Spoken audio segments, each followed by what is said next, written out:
But I'm so excited.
Good evening. Welcome to the Mott Community College Board of Trustees meeting, March 27th, 2023.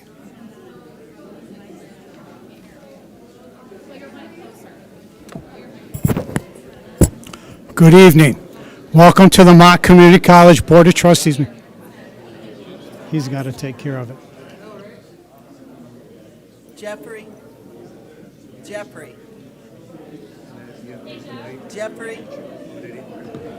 His mic's not working. Check. Oh, you know what?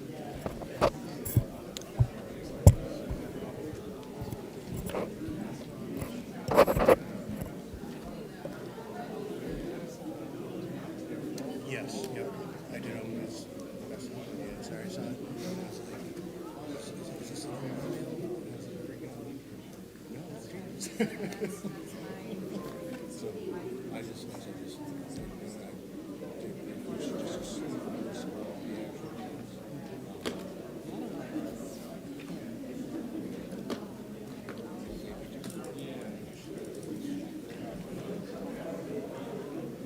Thank you, Jeff.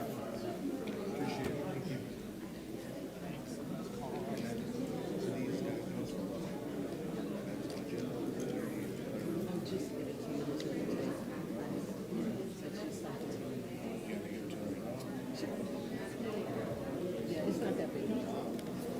Good evening. You got it now. Welcome to the Mott Community College Board of Trustees meeting, Monday, March 27th, 2023. Those of you that are able, please rise for the Pledge of Allegiance. I pledge allegiance to the flag of the United States of America and to the republic for which it stands, one nation, under God, indivisible, with liberty and justice for all. Thank you very much. Please be seated. Are there any additions to the agenda? Mr. Chair? Yes, I'd like to add something to the agenda. With our meeting with Dr. Beverly the other day, we had spoke about prayer in our meeting that Dr. Beverly suggested, and I think that's wonderful. So I would like to make a motion to add prayer to our agenda. Okay, is there any objection? Is there any objection? Seeing none, we will add prayer to the agenda.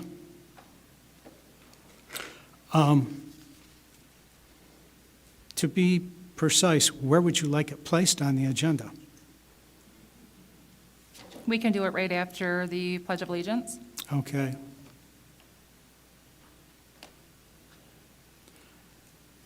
Would you like to lead us in prayer this evening? I would not, if somebody else would like to. How about we start this April 1st per our meeting? That's when or April in the next meeting. we had decided with Dr. Beverly that we are each going to find a pastor from our church. And if anybody else would like to bring in a pastor, they're more than welcome to do so. And we could all alternate. Okay. If we're going to have prayer, it's my recommendation to the board that we have all open to all denominations, that they be allowed to participate in the prayer, and that it be a secular prayer. I'm going to ask the board attorney if we need to vote on this, because I'm not sure. It seems like something we could go ahead and do, but I want to make sure that the entire board has the opportunity to speak on this. So please hold on just a second.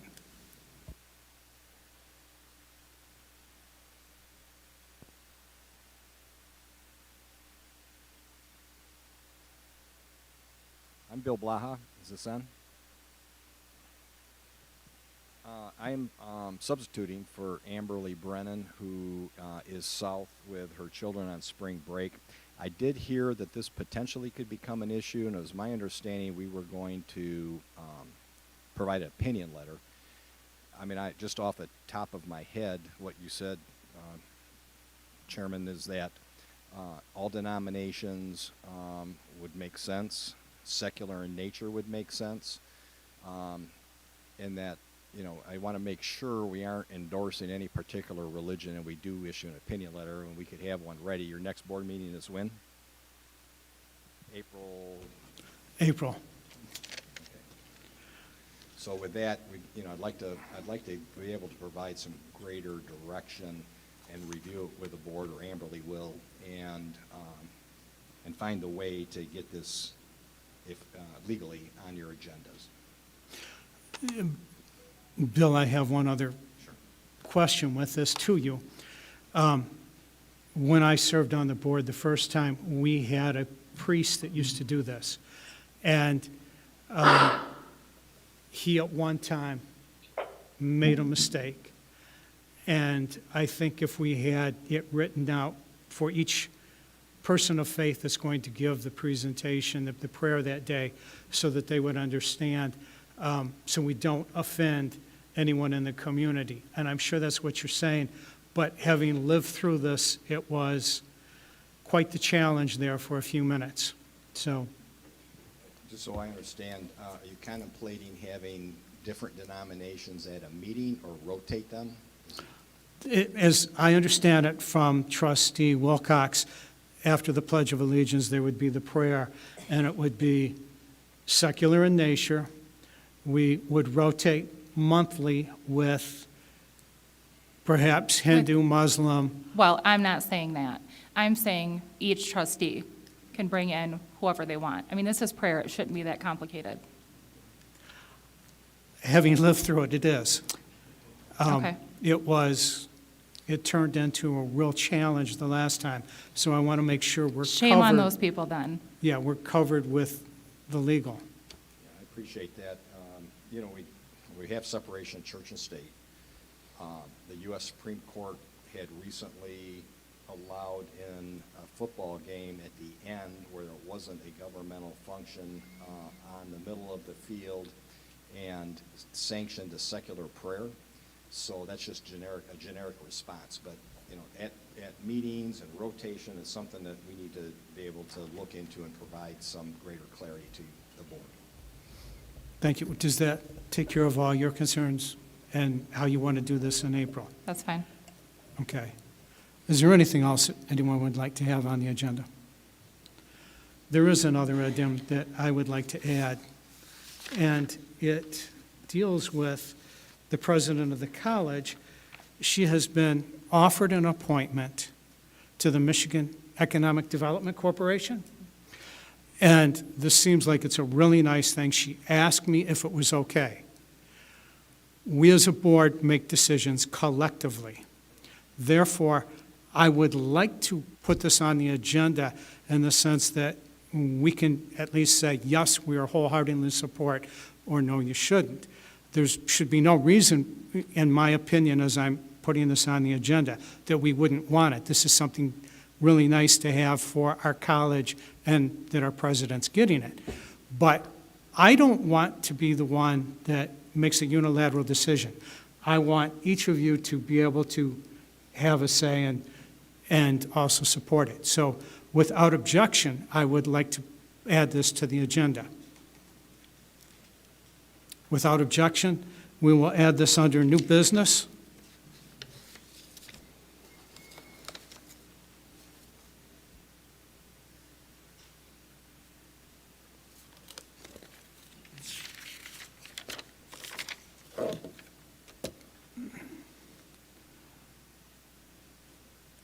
Is there anything else that anyone would like to add to the agenda at this time? Seeing nothing. Mr. Chair? Yes. Yes. Bear with me here. I would like to also speak about the meeting that we had with Dr. Beverly. We did talk about the renovations of the Prawl Center. I would like, and I'm sure maybe the other trustees would like, a briefing real quick on the renovations. And also, I would like to make a motion to decide if the board is going to move forward on the renovations. Okay. I'm not clear on that. Okay. Without objection, add this to the agenda? So in the meeting, we had said it would be April, so we're not prepared to do it this meeting. So I'm just going to say I don't have anybody to speak to that. That's fine. That's why I said I was unclear on this, and I had asked for a briefing. That's okay. Therefore, add it to the agenda. And Madam President, would you make sure that Jordan adds that to our agenda for the April meeting? Thank you very much. Are there any other additions to the agenda? Seeing none, I will ask if there is a motion to accept the agenda as written. We have a motion from Mr. Swanson. Do we have a second? And we have a second from Trustee Wilcox. All those in favor signify by saying aye. Aye. Aye. All those opposed, nay. The motion has been adopted. The next item on the agenda is celebrating employee and student success. Madam President?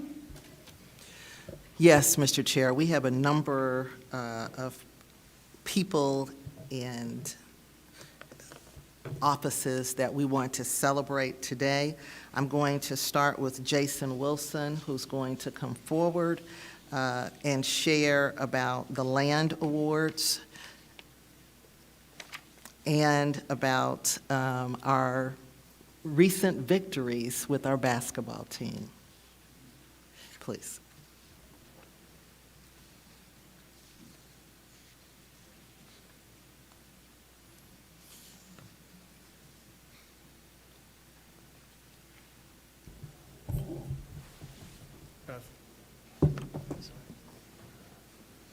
Oh.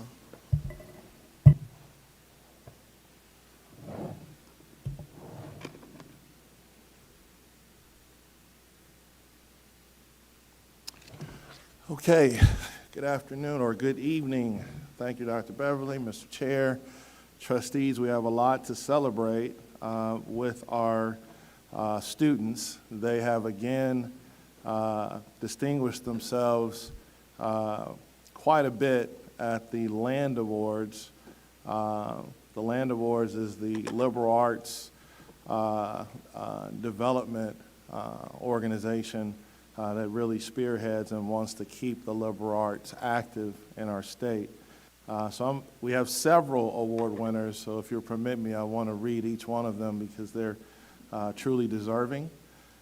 So in first, the arts category, in two-dimensional art, Brandon Emons for Control Alt Delete received an honorable mention. And for 3D art, we swept the first 3 places and the honorable mention. First place was Jeremy Treese for Invasion. Second place was Julian Rodriguez for Padre Pia. Third place was Evelyn Cano for Fantasies Through the Looking Glass. And Lisa Treese for Baba Yaga Recycled Shoes was the honorable mention in that regard. Also in the photography and new media category, Mary Angst for Snow Fog won 3rd place. Also in poetry, Sarah Shogenman, who was scheduled to join us, unfortunately she won't be able to join us, for her piece, Refuge, took 2nd place in poetry.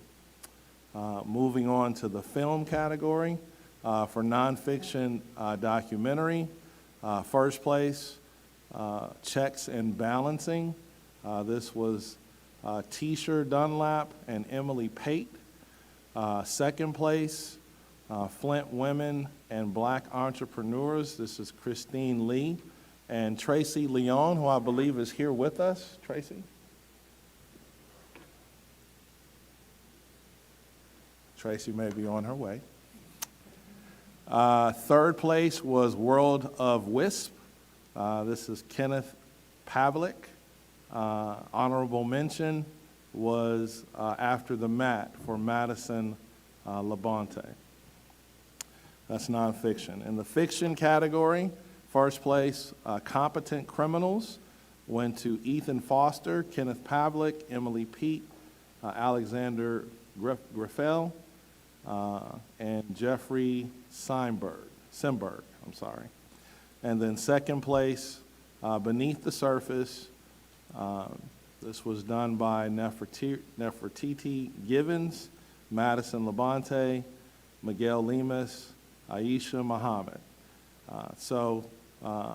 This really completes the Land Award winners. Again, this is a competition that our students have entered in and distinguished themselves very well. So I'd really like to give the Land Award winners a hand.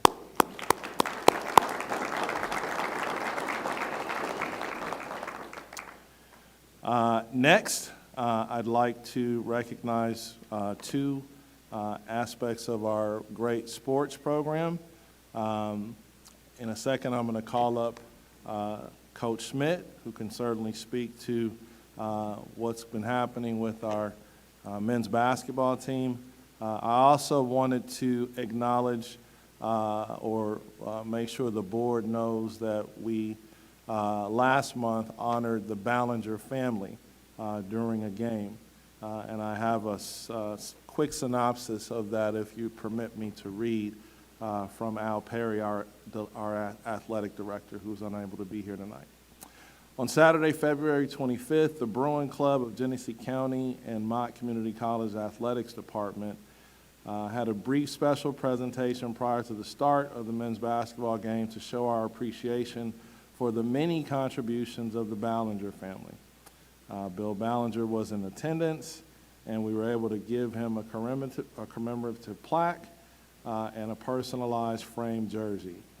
In addition, a brief history of the Ballinger family's contributions to the institution and the community was included in the program. So certainly we celebrate the Ballinger family and all that they do for this college.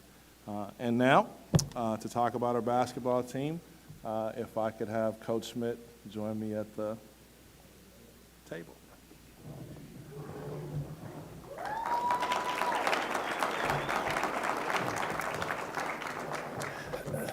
Thank you. Thank you very much. We just returned Saturday from the national tournament in Danville, Illinois. To get there, we qualified on March 9th through 12th. We hosted a tournament here at Mott at 24 colleges, 12 women, 12 men, and I want to tell you how proud I am of how our college represented. And there was 3 different districts. We won ours to advance to the national tournament, but nothing but positive comments from literally hundreds of players, adults, fans, coaches. We did a first-class job, and I'm really proud to be part of that. And it was exciting on the 12th when we won. To get there on a Tuesday of that week, we beat the 16th ranked team, St. Clair County Community College. On Friday, we beat the 10th ranked team, the number 1 team out of Ohio, Lakeland Community College. And then on Sunday, we beat Bay College up in northern Michigan, Escanaba. They were the 20th ranked team. We ended up 18th in the national rankings. Our team was young, 10 players, 9 freshmen. And the best part, now we did go to the national tournament. We lost to Milwaukee Area Tech, battled very, very hard this past Tuesday.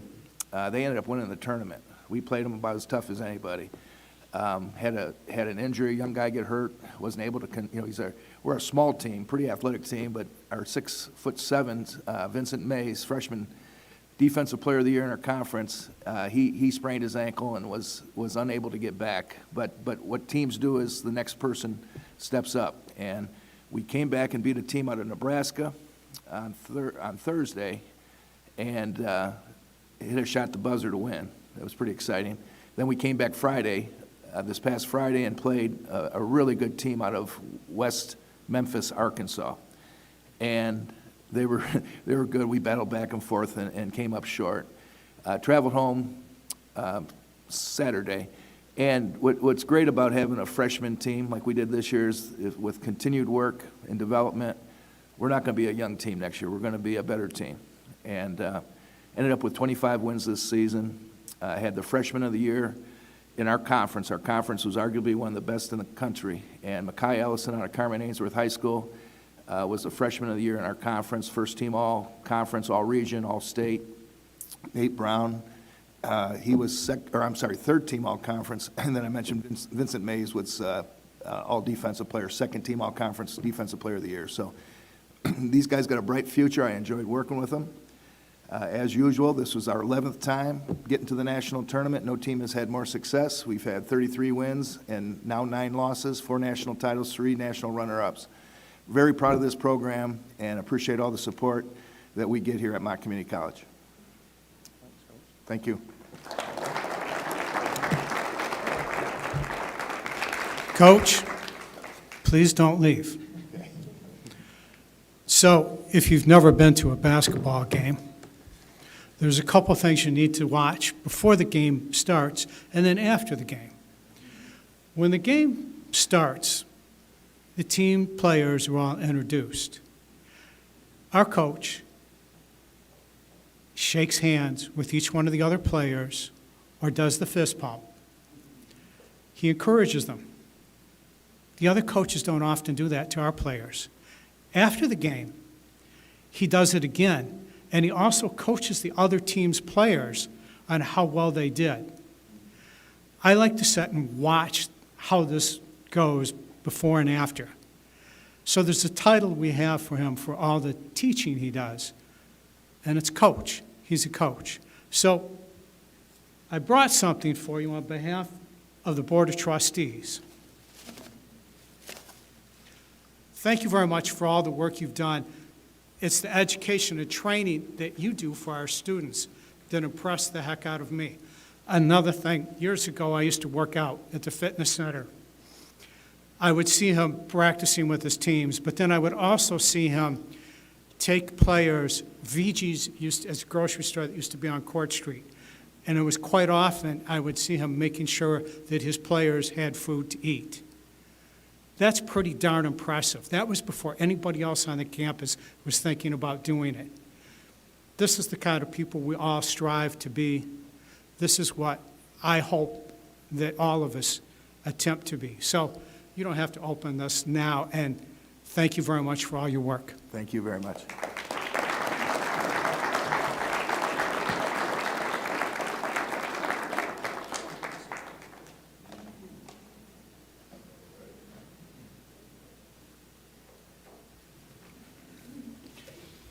Madam Chair, is there any other special presentations? Yes, we have some more celebrations. We have Robert, Associate Vice President for Workforce and Economic Development, Mr. Robert Matthews, who has, I think, a couple of things he wants to share. Yes, ma'am. Thank you, Dr. Beverly, and good evening, trustees. The first honor I have this evening is presenting our very own Daphne Epps. I'm going to ask her to come up and join me at the table.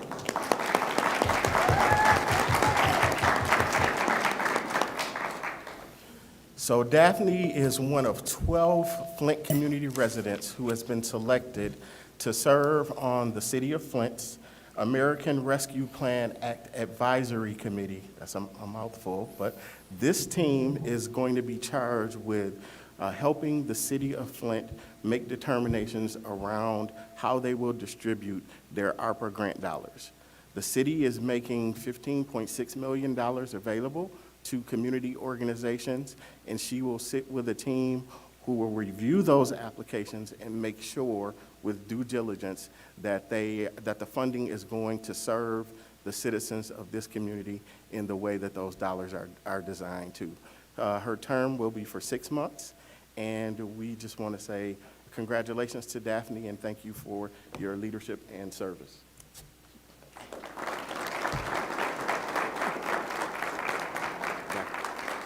Is there anything you'd like to say to the board?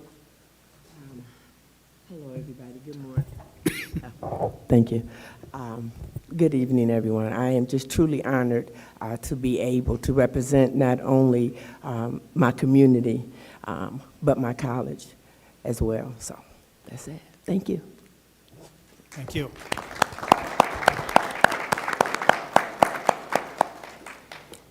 And my second announcement is, and you may have seen that the college recently received a $2 million federal earmark award, and this funding is going to support the expansion of literacy services throughout Flint and Genesee County. It's in partnership with 2 organizations, the Flint and Genesee Literacy Network and the Latinx Center. The bulk of the funding is going to go to expanding what used to be the Flint Kids Reads program. Really interesting, this program was launched with funding and support from the Dollywood Foundation and the Dolly Parton Imagination Library. That funding is now going to allow books to be delivered to young persons in our community from birth to 5 years old. They will get a book of their choice, one delivered to them and addressed to the individual young person. They will get 1 book a month as long as they're participating in the program. Enrollment for the program will open up late this summer and early fall, and we're just really excited about this opportunity. We know that kids who have books in their home and in book-rich environments are better prepared when they start school. So we're glad to help to make that happen. The second part of the funding will support language and literacy services, tutoring, and after-school programming with our friends at the Latinx Center. And so special thanks to Congressman Kildee for helping us to secure these funds to support Flint and Genesee County. Thank you. And before you get up, I'd just like to announce that Mr. Matthews has also been appointed to the McFarland Charitable Corporation Board of Directors. He's been appointed to a 3-year term where he will be a part of McFarland's mission to maximize opportunities for quality of life by providing safe and affordable housing and caring services for our diverse older adults in the greater Flint community. Congratulations, Mr. Matthews. Thank you.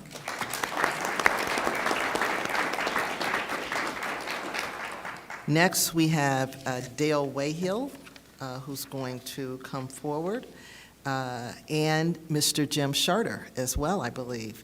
And they're going to talk about the recent Addie Award winners. All right, good evening, Mr. Chair, trustees, Madam President. There is an organization, it's the Flint Area Advertising Federation, and they have a ceremony every spring for years now where they honor outstanding contributions to advertising. It could be print, it could be a billboard that you see, it could be a radio or a TV commercial. Now that we have digital media and social media, those are categories. Probably dozens and dozens of different categories. They honor businesses, local nonprofits, and governmental entities that do marketing and promotions. Since 2016, the college has been entering elements of our marketing and advertising campaign. And before I came over here, I went around our office and I counted all the different Addies, and one is circulating right now. That's a recent Silver Addie. But we have at least 18 Addie Awards, is what they call them, that we've won since 2016 as an institution. There are golds, there are silvers, there's a Best in Show that we received. This year, I'm happy to tell you that we received a gold Addie for the Workforce Promise campaign materials that we put together. The designer of that campaign is Mr. Brandon Townsell. We received a silver Addy for the Centennial Annual Giving Campaign, which is employee giving connected to our centennial celebration. That was a silver. Sarah Fulmer Ignash was the designer for that. And then the last institutional award was another silver Addy for our 30-second TV spot, Take Your Future into Your Own hands. It's not quite an institutional award, but Jim Scherter, who's sitting to my left and to your right, is faculty member in graphic design. He's the program coordinator and runs the Design Center, among other things. Also very active in the arts community beyond the college. But he won, I'll call it a Lifetime Achievement Award, but I don't know that he's old enough for that yet. But they give out, and they use the word silver, but don't think of it as a second place like the Silver Addy. It's silver in that it's for a distinguished contribution to the field locally in advertising, promotion, and graphic design. Jim got that for his own work, but also for being a tremendous mentor to the students at Mott Community College. So I'm going to pivot and let him talk about the student side of things and our wins there. Thank you, Dale. Before you do, though, can we celebrate you and your win? Thank you. Yes. Thank you very Congratulations. much. It meant a lot. It meant a lot. So I'd like to share with you our student success at the Addies. We've been participating in the Addie Awards since, I think, maybe before 2010, for most of my time here. So this year, could I have the next slide, please? We entered our Design Center, which is a student-run design agency. It's an experiential learning class that we run. We give our graphic design students the opportunity to work in our Design Center, which we deal with the community. We do nonprofit organizations or small startup businesses. This is an alternative to maybe working in an internship with someone.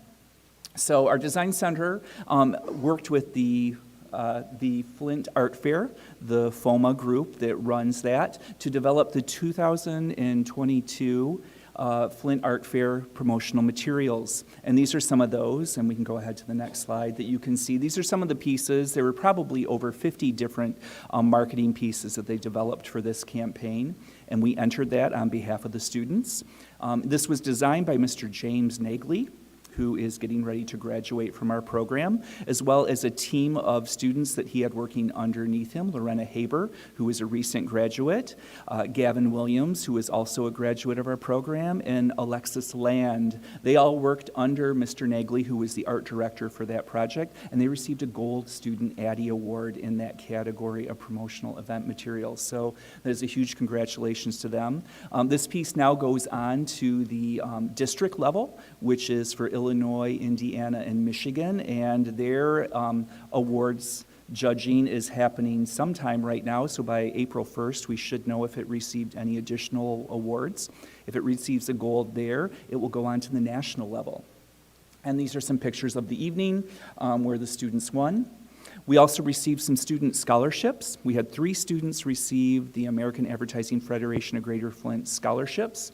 Shania Hemphill, who is a first-year graphic design student, received a $250 scholarship, as well as Paige Thomason. They both received that award. And then Joseph Buffington, who is getting ready to graduate, he's in his last semester, he was honored with a $500 scholarship from that organization. So huge congratulations to our students. Thank you.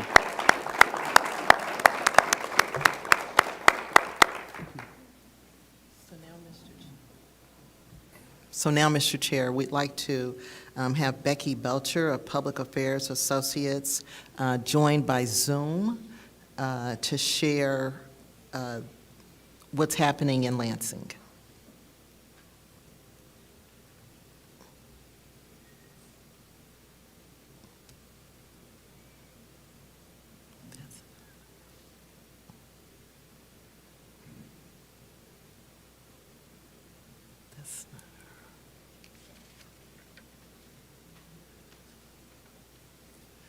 That's not her.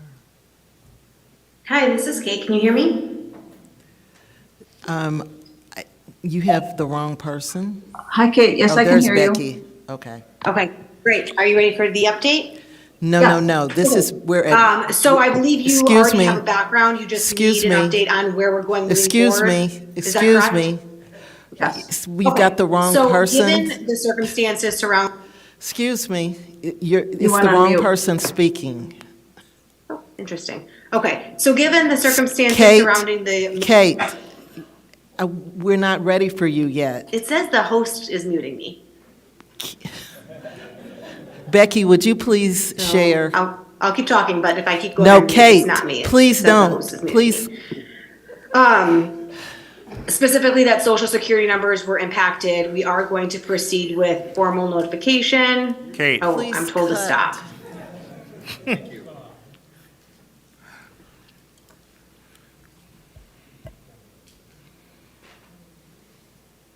Okay, Becky. She must not be able to hear us. So we're going to go ahead to Sherry. And if you would please give us the new employee introduction. Thank you, Dr. Beverly. Rebecca Marks, our talent acquisition and staff development manager, will be introducing Kaylin Hartel.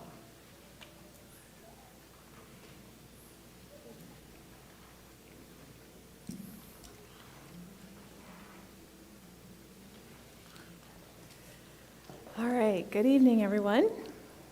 We have one person to introduce tonight, and that's Kaylin Hartel. She is our new support specialist of industrial technology in the technology division. She has an associate's in applied science and automotive technology from Mott Community College.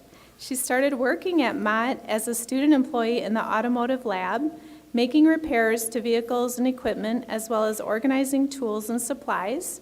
She moved into the temporary role as the support specialist of industrial technology last summer and was recently selected for the regular position with Mott. Congratulations. Prior to Mott, she was a supervisor at Do It Right Cleaning for 12 years. Kaylin has shared in a recent student success story that one of her favorite things about this career in skilled trades is there's always something new to learn, and this career allows her to work in multiple trades every day while learning new skills. So we'd like to welcome Kaylin as part of the family here at Mott.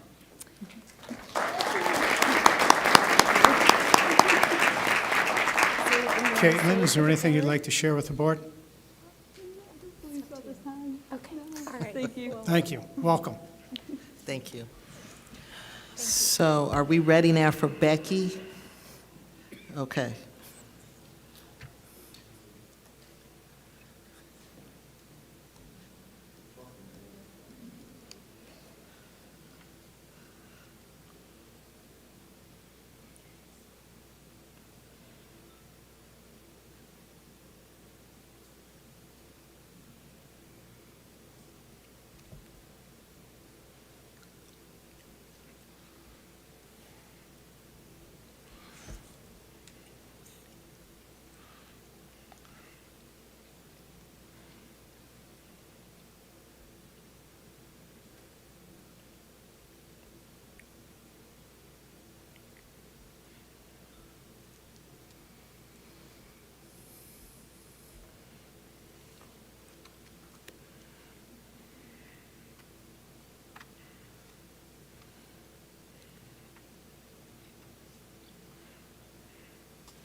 Okay, it looks like we're still not ready with that. So, Mr. Chair, I'm going to turn this back to you. Thank you, Madam President.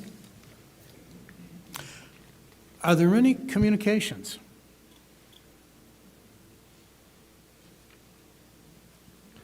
Yes, Mr. Chair, we have a few.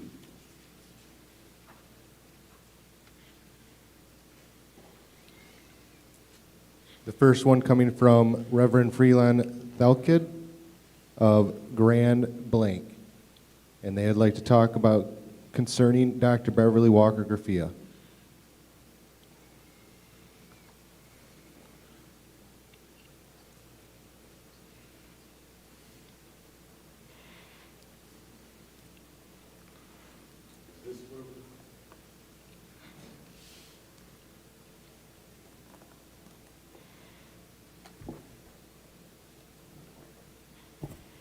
Testing. Thank you very much. To the chairman and to the president and to all of the board of trustees, it's an honor to be here this evening. My mind went back till September of 1960 when I watched this building and this whole Stuart Mott to be built under the late Dr. Rogers, psychologist, and Nick Papadakis back in the day when this was known as JC, Junior College, Dr. Beverly. And congratulations to Coach Smith. I told him we had an outstanding basketball team back in the 60s, Marcellus Wilson and Mickey Atkinson. Craig Coney probably remember a lot of these guys. And we had an outstanding football, intermediate flag ball team. They wouldn't let us play football. But I'm here this evening. My name is Reverend Freelon Threll Kell, Jr., pastor of the Faith Baptist Temple Church. I've been a Flintstonian for over 70-something years, and it's just an honor that my next birthday, I'll be 82 years old. Graduated from Flint Central in the year of 1960. I'm still hanging out with some of my alumni, and we meet for lunch. But I'm here this evening to support President Beverly in her program and directions that she is leading this Mott Community College.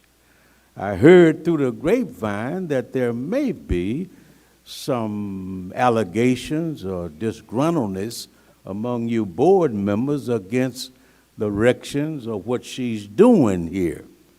And as a Flintstonian, I'm always concerned of what's going on in Flint. I believe as a resident of Flint, we are proud people. We have come a long ways. We have done some great things. We are somebody in Flint. But when I begin to hear negativism among certain trustee boards or whatever leadership, I become concerned. So that's why I'm here tonight on behalf of Dr. Beverly. We share a Saturday morning platform on WFLT 1420. But I come on at 8 o'clock in the morning, known as Let's Talk About It.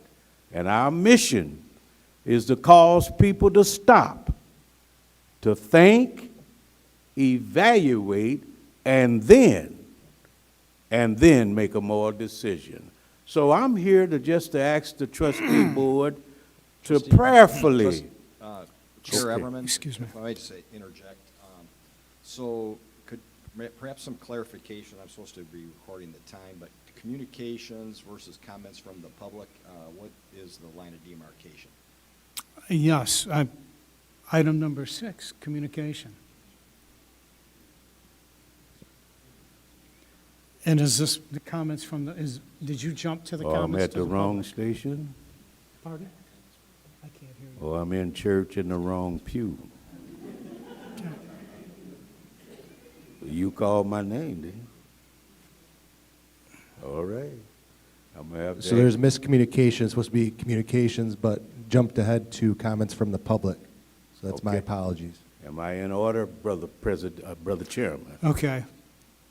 Before you begin. But sorry. Because it's jumped ahead. Yep, sorry, Chair, there were no communications, though. I'm sorry about that. That's okay, Jordan. We all make mistakes. That's right, that's why I'm here. And, excuse me, sir, before you start into comments from the public, I must read this to you. I invite, the board chair shall invite the public to address the board. All citizens who wish to address the board or who wish to communicate with the board in writing shall identify themselves and/or the group they represent, if any. They must also state their reason for addressing the board. All right. Citizens addressing the board shall be limited to 5 minutes in making their remarks unless their time is increased or decreased by consent of the board. A brief supporting the marks may be made by other citizens by submitting it to the board for their consideration. The board may limit the number of persons wishing to address the board on the same subject to 3. You've now come forward and you started your time, but it's just a matter that we had to take care of before you could finish up. So please go ahead with your comments, sir. Thank you, my friend. I'm here just to, first of all, I told you my name, my title, Pastor Reverend Freelon Threll Kell, Faith Baptist Temple. That's the group that I'm representing, a church that I pastored over 32 years here in the city of Flint. I'm here on behalf of comments that I heard that may be rumbling among the board of dissatisfaction with her direction that she's leading the Mott Community College. And I'm just here to ask the board if there is any dissatisfaction, that you work it out and work with her, that we will lead Flint Mott Community College positively in this area. We're a great school, we're great people, and if there is any dissatisfaction, let us settle this and have no other important things of negativism in our city. We have enough already to deal with. So I'm just want to plead to the board of directors that if it is any dissatisfaction with Dr. Beverly's performance, let's work it out. Thank you very much.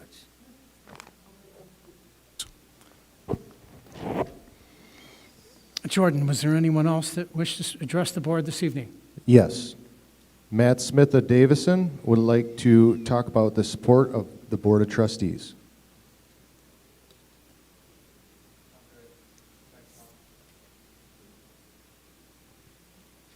Okay, Matt Smith does not wish to speak. Next and finally up, we have a written comment submitted by Michael Simon of Grand Blanc. And the discussion is Correction and Board Policy Committee.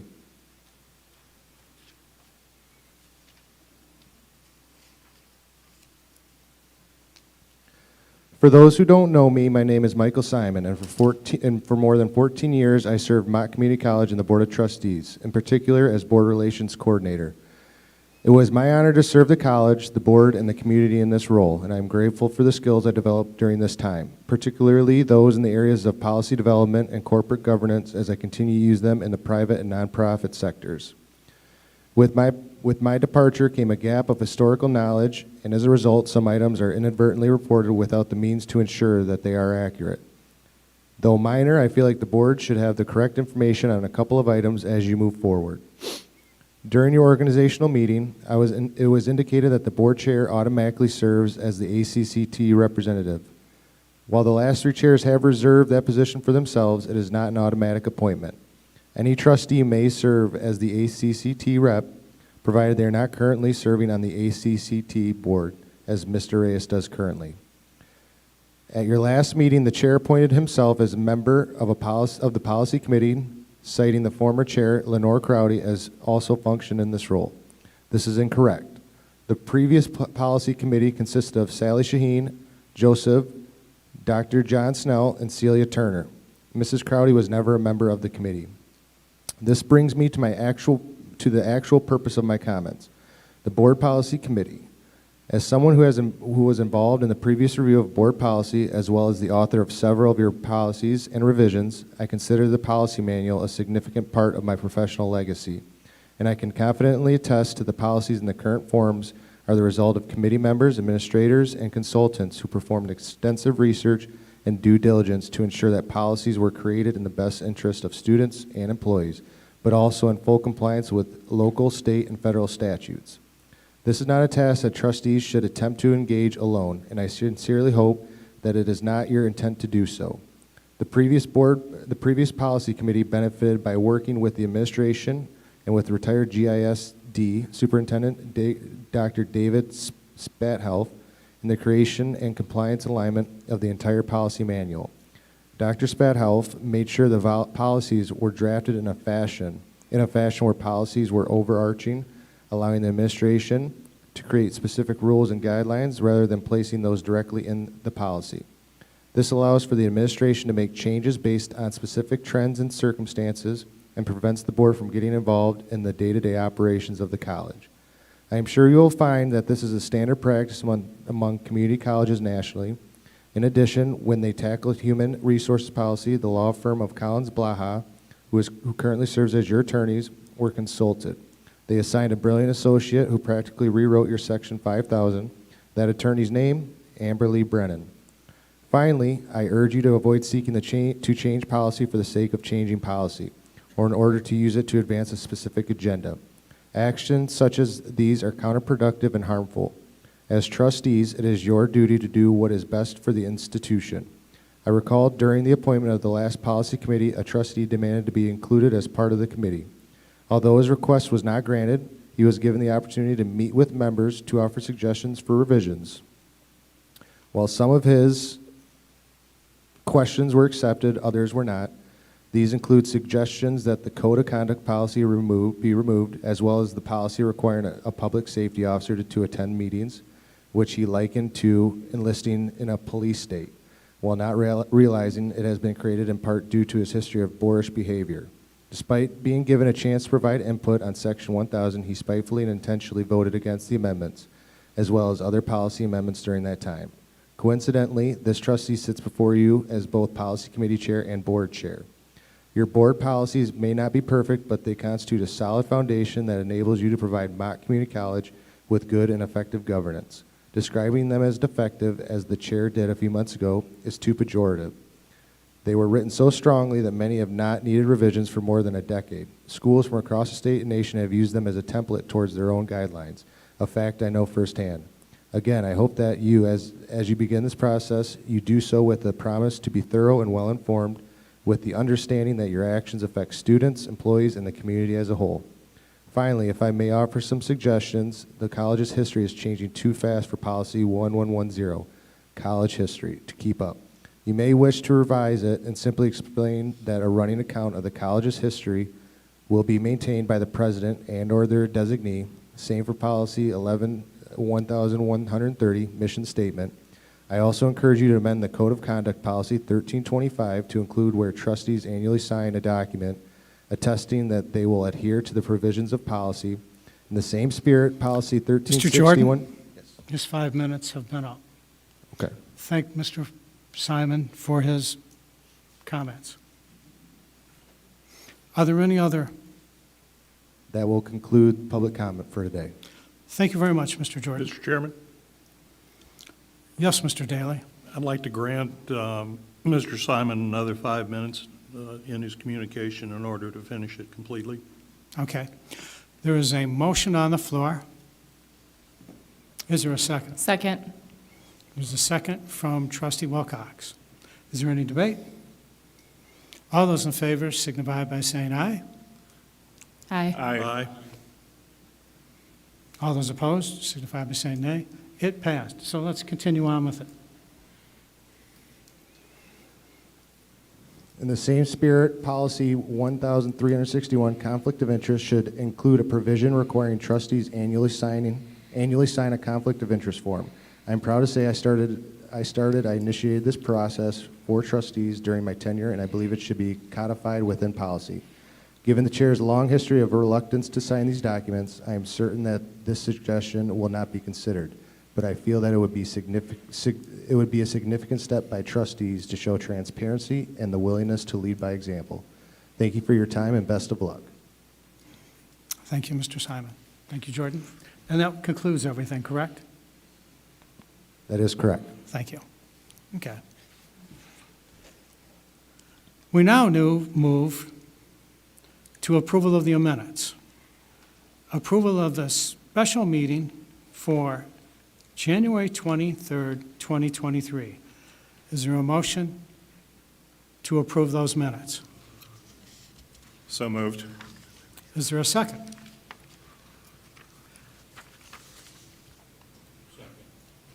We have a motion and a second. Do we have any corrections or changes?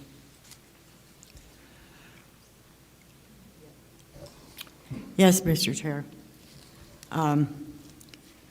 Was that for the special meeting? There was a special meeting on January 23rd, Yes. 2023. Yes. Mr. Chair, I'd like to include a particular public comment that was eliminated from the January 23rd special meeting minutes, and I'll provide it to Jordan after the meeting. Thank you. Are there any other corrections? Mr. Daly?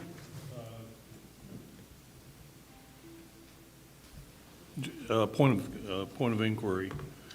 Are we going to be asked to vote for inclusion of the add-on? I don't believe we can do these minutes at this time. I think we're going to have to go to the next one, and then once it's added for the next meeting in April, we'll review them and then approve them or not. So, we're now going to go to the, Mr. Chair? yes. We skipped the special presentations. Which special presentation did we miss? Yes, Number for the 5. people that went to Philadelphia and Costa Rica and Barcelona. Yes. So we're going to start, we have a few special presentations, and we're going to start with Mr. Jason Wilson, who's going to talk about what our students did over spring break.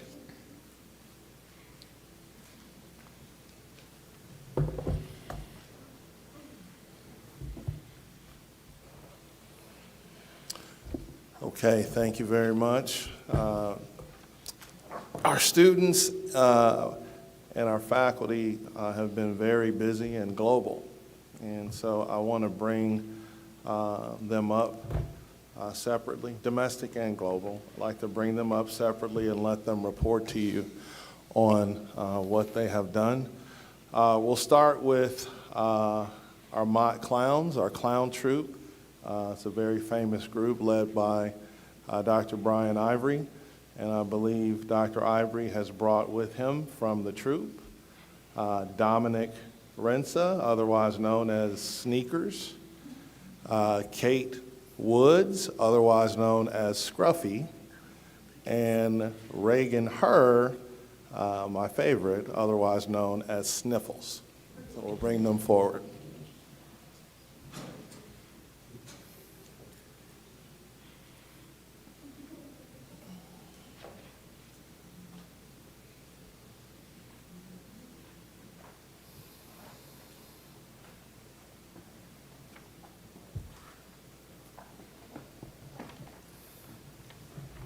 Good evening, and thank you to the Board of Trustees and Dr. Graffia for this opportunity.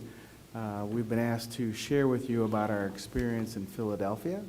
We prepared a 3-minute slide presentation that we'll together narrate.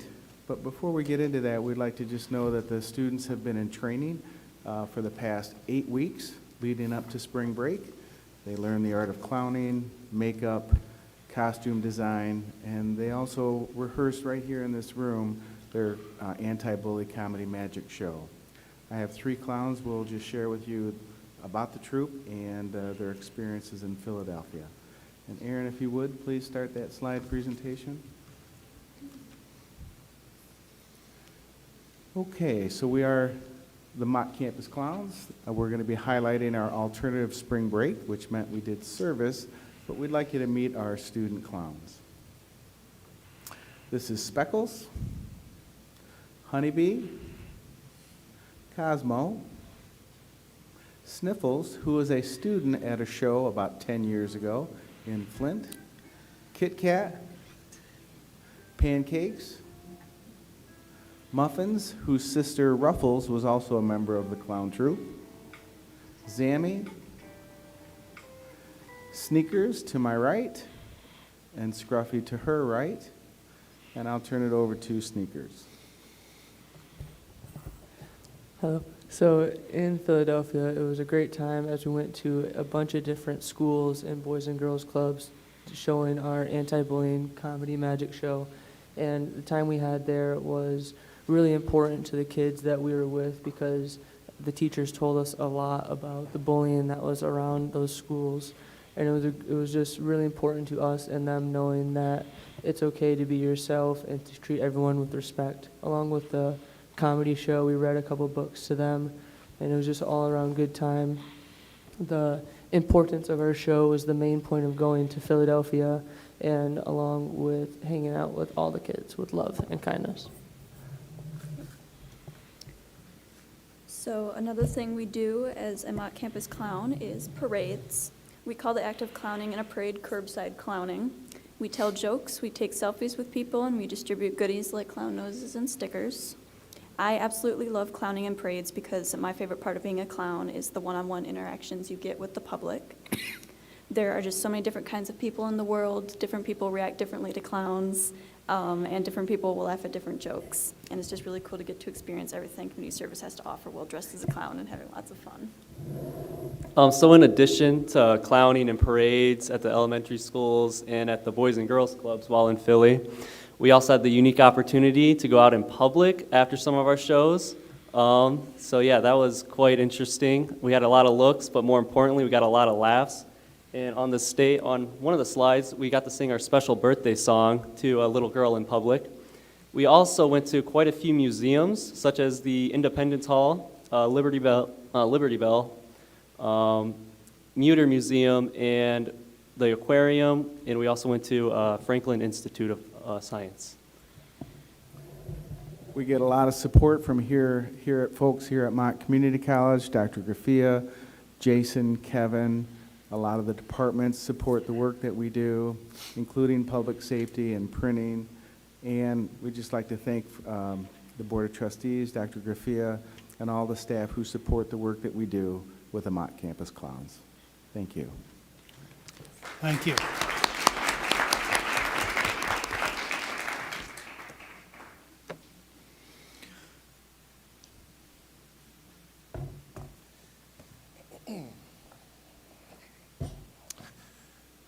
Okay, next, our faculty participated in a trip abroad. To expand on that, will be representing the faculty, will be Professor Jessica Esperanza, Associate Professor of Spanish.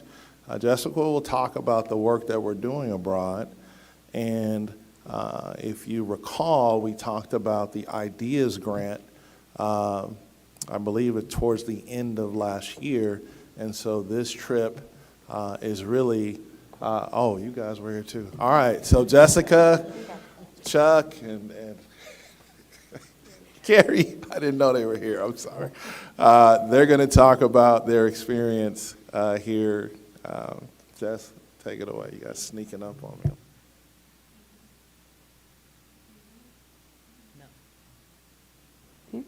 Okay, thank you. Thank you so much. So for spring break, 5 Mott faculty traveled to Costa Rica for an exploratory trip sponsored by the U.S. Department of State through the IDEAS grant that Jason was just talking about. During the trip, the faculty participated in collaboration meetings with several Costa Rican universities for discussions on COIL and virtual exchange, as well as study abroad mobility exchanges. And even just since returning within a week, we have already started to schedule meetings with these universities for virtual exchange opportunities for our students. Those are already in the works for the next academic year. So we're really excited about the opportunities that came from just those collaboration meetings alone. Additionally, each of the faculty members participated in discipline-specific study abroad programming that their students will be participating in next year. And so that means that 50 Mott students will have the opportunity to participate in study abroad programming due to this exploration trip and then each year beyond that. The faculty members that participated were myself, Jessica Esperanza, Deborah Gibbous, Chuck Wade, Kim Simpson, and Carrie Devon. And so I'm just going to give you a very brief overview of what the faculty did outside of those meetings, because again, we did have many meetings with other universities, but also they started making preparations and doing site visits for their student programming next year. So I traveled to a coffee farm in Monteverde to learn about eco-friendly, sustainable coffee production in Costa Rica.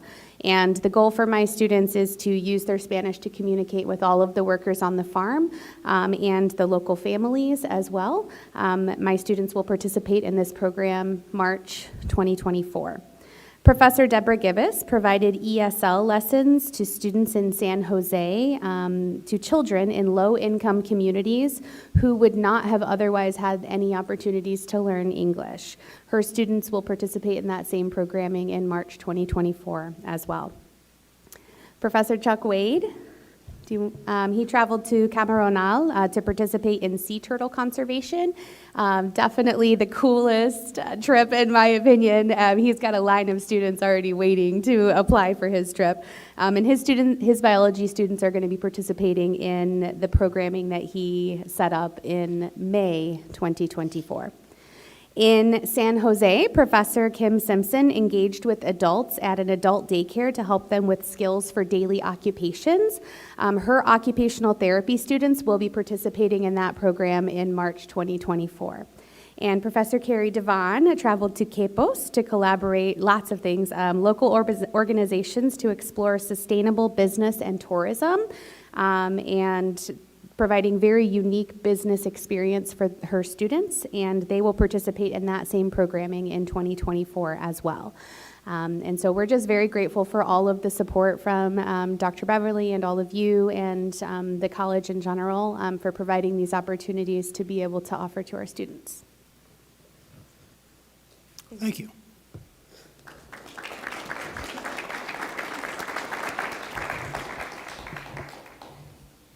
They also apparently took ninja training while they were over there. We could just sneak up on people without telling them.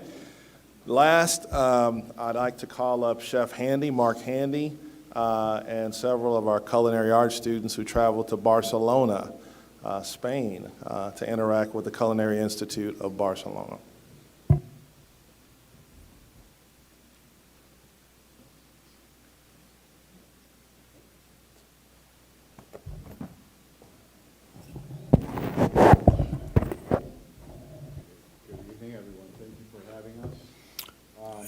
Chef? Yes. Your Oh, my bad, sorry. Okay. Sorry about that. Thank you for having us this evening. I traveled with 10 students to the Culinary Institute of Barcelona. Tonight I have 3 of those with me. To my right is Julie, to my left is Asia, and to her left is Jessie. So we spent 40 hours, 4 10-hour days in culinary school, where we learned a lot about innovation. Their practices and education were very different to what I'm used to here in America, as well as we had the opportunity to do some hands-on culinary skills, such as molecular gastronomy, chocolate class. We did a field trip where we went to an anchovy farm, and the students learned how to clean anchovies, as well as an olive farm and things like that. So it was an excellent opportunity. I think that we'll see in the future. I know that the administrator from the Culinary Institute of Barcelona is putting together a proposal for us that would then enable us to continue to bridge those relationships in the future. So that's a little bit about the perspective from me. For me personally, it was my first time to Europe, as well as most of the students. So I don't know, Asia, if you want to say anything about your experience? Hi, everyone. My name is Asia. It was also my first time out of the country, and it was life-changing. It's an experience that you can explain, but is better experienced through yourself. I wish that it wasn't so expensive for some people, because I really think that it should be mandatory for people to go out, because what you learn it's unparalleled.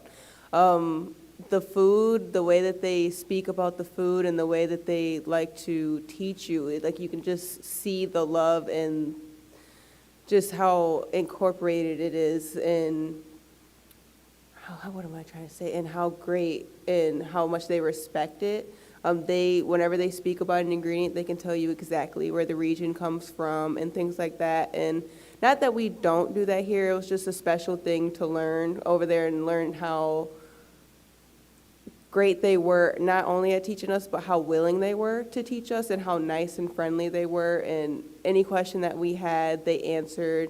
And it truly was just amazing. I came up with my signature dish, which was not a challenge while we were there, but just based on the things that they were teaching us, I was like, oh my gosh, I can add this, or oh my gosh, I can add this. Like, we learned how to turn butter into sand. That's just amazing things that truly I'll never forget. Thank you.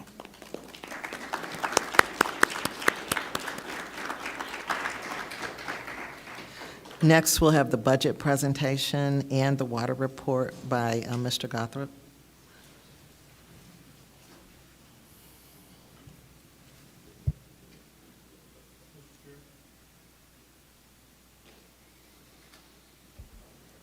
Mr. Chair, Yes, Mr. Daly. before we launch into the budget presentation, could we take a brief break? How long would you need for a recess? 10 minutes? We stand in recess for 10 minutes. It is currently 8:40. We will reconvene at 8:50. Thank you very much, sir.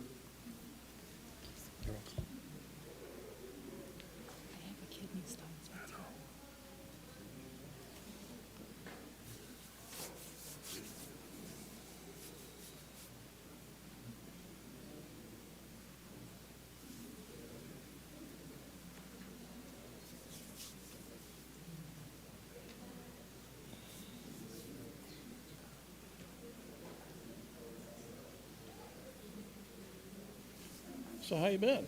I've been all right. They working you hard? Yeah, I'm busy, but we're slow at work. Oh, okay. Normally, though, it's our slow time anyway, so. Yeah, I couldn't believe I went to Lapeer and this morning and it was rain leaving here and then I ran into snow and route. Well, it's trying to turn into spring. Didn't quite there yet. No, it's not. Come August when it's 90 degrees, you'll be complaining about the heat too. Everybody does. I know, but still, I do love warmth. Yeah, I'd rather be too warm than cold. Yeah.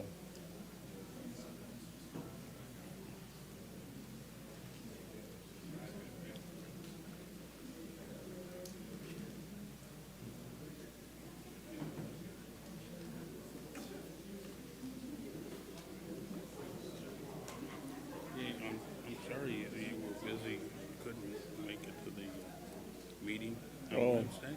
yeah. Do we need to look at changing time to where? No, I don't think so. Because I'm not opposed to whenever. Yeah.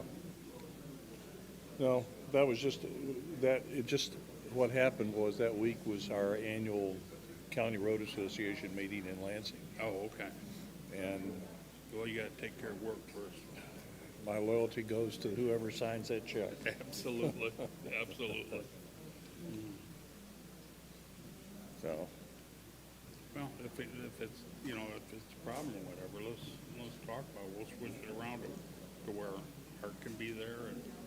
yeah, that's, Because it doesn't matter what time it is Yeah. for me, so.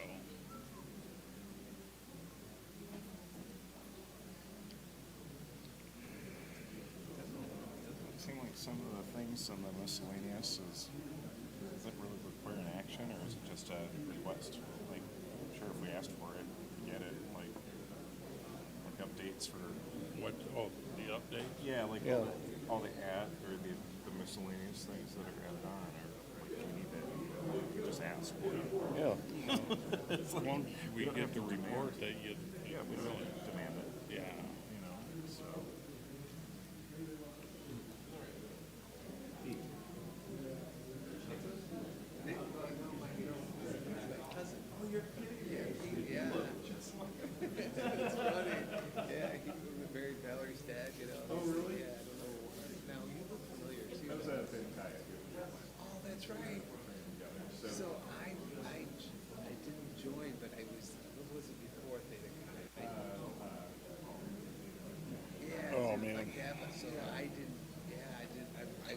I'll tell you, though, getting old sucks. Yeah, but not getting old sucks even worse. It's true. It's true. Although I can't complain. I really had about the last 5 days have been really good days. Well, the older you get, you have good days and bad days. I had good days, good hours and bad. Yeah. We'll tell Keith that like free. You know what, I would have been, I would have probably known you back then, you know what I mean? Because I was running around too, but, I'm trying to think of, Sted, is it Sted or not Sted? John, thank you. Oh, you're welcome.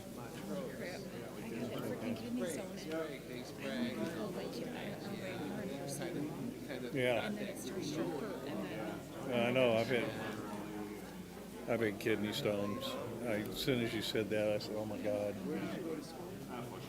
I couldn't get it in any sooner.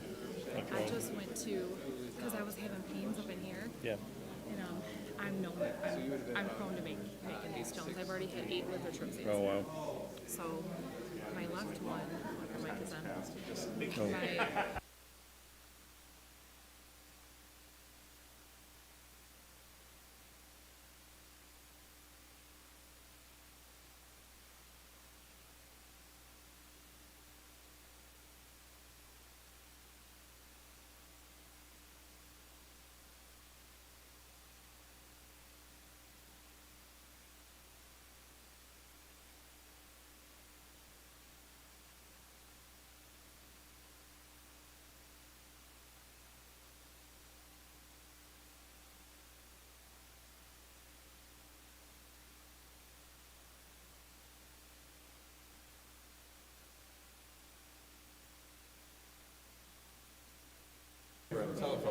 Check, check.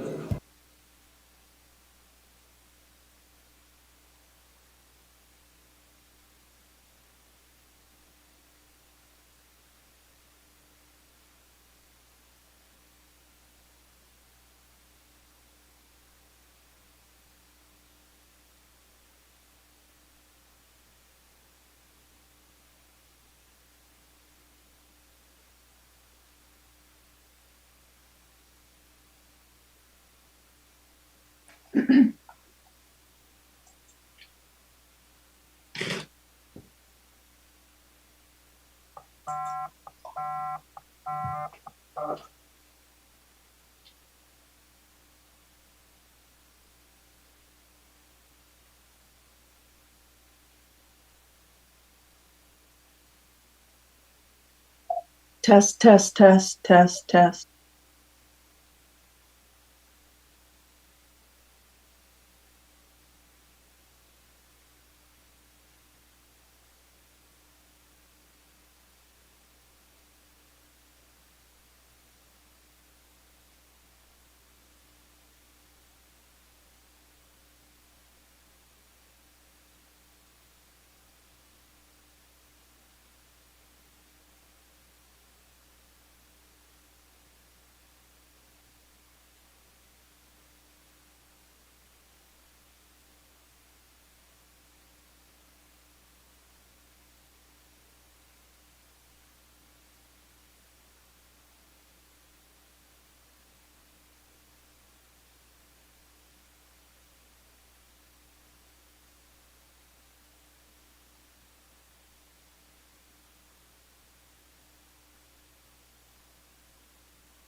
How? 3 years, I believe.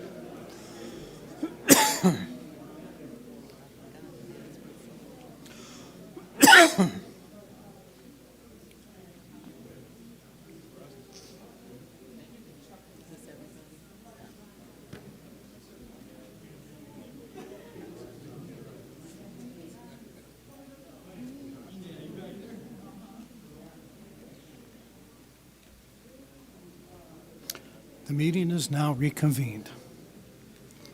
Larry, would you like to give your report?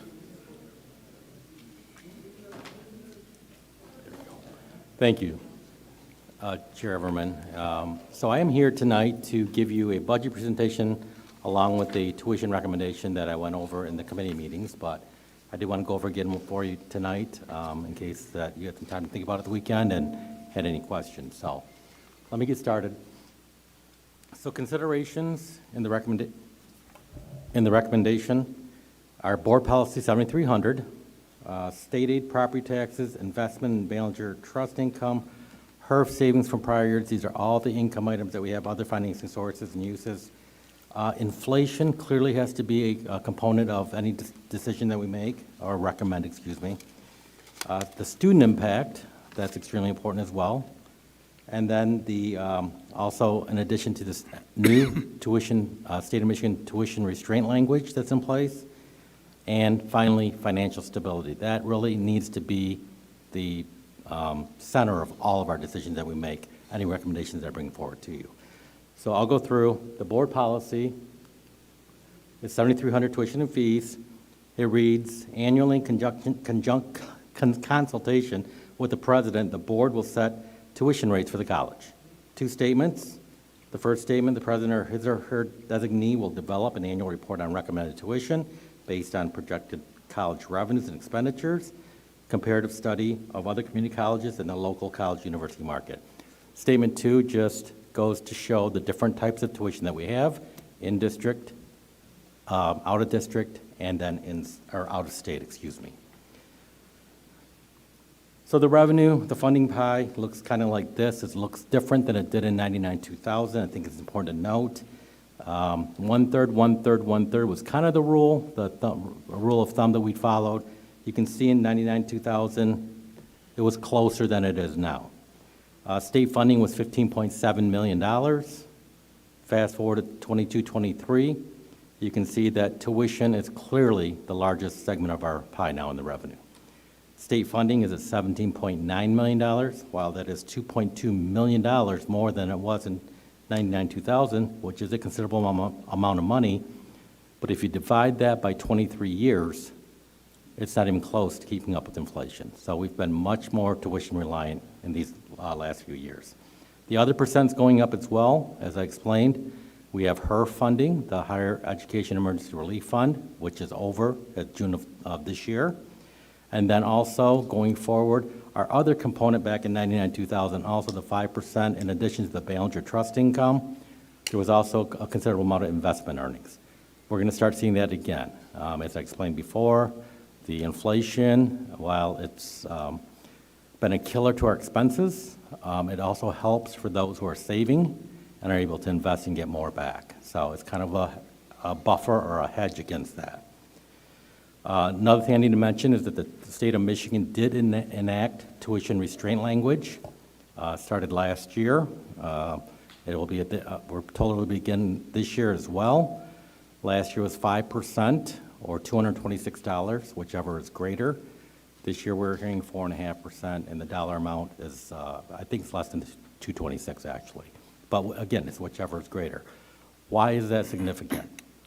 Well, the reason it's significant is because in past years, or any year prior to 2 years ago, if something happened that was tremendously impactful to our budget, as a state aid was cut drastically, property taxes, which I'll go through, were dropping precipitously in those years. There could be actions made on the tuition side to increase more than we would have liked, more than inflationary, more than 4.5%. That's gone. That option for us is gone going forward. I can almost guarantee you that. And the reason I say that is because the state, as they're trying to get more funding in to help students through the programs such as, it's not No Worker Left Behind, I always go back to that one. It's the two that we have currently, the Future for Frontliners, thank you, and the Michigan Reconnect. So what that means is the state doesn't want to get burned from community colleges who raise their tuition by 10%, 12%. They're saying, you know, we're going to help with this, but you're also going to have to keep your tuition at these retreats. And this is new to us. It's always been in higher ed, or been higher ed a lot longer. So going on property taxes, I spoke to this and setting up this for decisions that we had to make previously back in 2012, 2013. This loss in property tax revenue, this is operating property taxes. So back in 2009 and 10, we received $23.3 million in operating property taxes. This year, in 22, 23, we're going to receive $22 million. So we still have not gotten back to where we were in 2009, 2010. So we had to take actions back in those years that were not real popular, that were not real because of tuition and the fees. We increased those more than we would have liked, in addition to budget cuts. Had we not done that and said, you know, we have enough reserves, we can just continue to go forward and see what happens, that $53.2 million that's compounded and lost, we had to make some of that up. As we knew that the property taxes would come back, we had to make that up as we went, and partially with tuition and partially with budget cuts. So a balanced approach is always good, and keep in mind, any decision we make going forward compounds itself, either positively or negatively. It just does. That's the way finances work. Other significant funding sources that we have, Ballinger Trust. We all know what the markets did last year. We all know that they didn't do very well, and we all know that our Ballinger Trust is going to be less. The nice thing about the Ballinger Trust is that it's a 5-year average, so we don't take any full hit, good or bad, in 1 year, so it just smooths it. So I'm going to estimate somewhere around $2.3 million. We're going to have a decrease from $2.5 million. Investments, this is what I talked about a little earlier as well. This is the upside of our inflation problem, is that we are going to be able to invest and get more returns on our money than we did just even a year ago. As I stated to you in the committee meetings, I mean, if we were getting 0.25 or 0.15% for any investment that was safe, because we're restricted in what we can invest in, that would have been good. So now we're seeing rates above 5%, and I don't see that going down in the near year or so. The rates are still going up, so that will help us. HERF, that's gone. June 2023, it is gone. We don't have it anymore, but again, as I will show later, we are able to retain a good portion of that money to be able to help support us going forward. Foundation for Mott Community College, that $400,000, we anticipate we'll receive again this year, and that is earmarked for marketing efforts at the college. So her funding, you see 3 tranches here that we receive: CARES, CRISA, and American Rescue. You see the grant award in the next column, the grant period. You'll see that the grant period then, as I said, is June 30th, 2023 for all of it. And the type of support that we received, and then we were able to bring it back in unrestricted, because it was restricted for specific activities. And as I mentioned in the very beginning, it was completely and 100% pandemic related. If it was a pandemic response, you could charge it. If it wasn't a pandemic response, you couldn't charge it. And so as these funds came in and they recognized there was a substantial amount of money that colleges would need going forward, because although the pandemic ended, or HERF funding ended in June of 2023, you can see that things take time to come back. You see the property taxes and how long it takes for things to come back. So that's what's happened, and we were able to retain $10.7 million of our total award and retain that in our reserves for the future. Next. So, inflation we talked about in the consideration. Our Midwest CPI, this is by the Bureau of Labor Statistics. You can see at the calendar year end of 2019 was 2.3%, 2020 1.1. Not bad. 2021 7.5, 2022 6, and as I communicated to you in the committee meetings, February it's still 6. so it's not dropping. Another thing we want to look at is comparison of community colleges, right? Local cost comparison. So you see the community colleges closest to us on the left, their in-district tuition rate, out-of-district tuition rate, survey costs, and then the approved proposed tuition increase from 23-24. And this came from, as I shared with you, the MCBOA meeting that I attended in the spring, the colleges that were there. I compiled, there's always a survey done and compiled what their actions are, what they're proposing. Going through this, a couple things stick out, right? And they should. You can see that we are the second highest in in-district tuition. St. Clair's higher by $1, just roughly less than $1. Our out-of-district tuition is the lowest, $185.23. Survey cost. So again, survey cost is there to try to normalize a cost for an incoming freshman. All community colleges set their own tuition. All community colleges set their fee structure. They're all different. So in order to try to figure out what it costs a student coming in, what we did in MCBOA was said, okay, listen, an incoming freshman takes a biology lab, a psychology or sociology class, an English and a math class. How much does it cost that student? So if you look at the survey costs next, you'll see that actually we now become third highest. Schoolcraft becomes more expensive on the survey. But yet the tuition is $131, right? In-district tuition for Schoolcraft. So if you just stop there and look at that and say, wow, that must be the better bargain. That must be the better deal. That must be the better value. And that's why it's not a complete discussion. When we talk about in-district tuition for community colleges, that's not the entire discussion. The reason for that is, as you can see, our three-legged funding stool, or the revenue pie, showed you state aid, property taxes, and tuition. Property taxes and state aid are there to supplement, subsidize what's being charged for tuition. So it only stands to reason if you're receiving a tremendous amount more in one of those other two, then you don't have the reliance on the third, tuition, or the cost should be lower. And this bears itself out if you look at those same community colleges that I just showed you on the previous slide. St. Clair's is higher. They're receiving $10 million less in property taxes. Then starting going right down the rest of them, Delta, which is lower than us, they receive $2.4 million more. And this is just operating property taxes. Schoolcraft 14, Macomb 22, Lansing 22.2, Oakland 75.5. So I would hope that those schools would be lower in tuition, in district tuition. They're receiving more local support from their taxpayers. So another comparison with four-year universities. You can see that this is the Peterson's report, and that 6336 for Mott does not include the 4.5% recommended tuition increase. Saginaw Valley State's next at 11.5, going all the way down to Kettering at $44,380. This is just to show that the reason we do the comparison with universities instead of other community colleges is that most, by and large, a student in this district, if they're going to college and they're going to a community college, they're going to Mott Community College.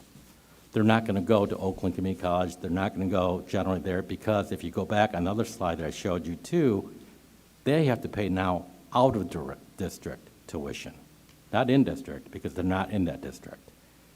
And again, we were the lowest in the out of district tuition.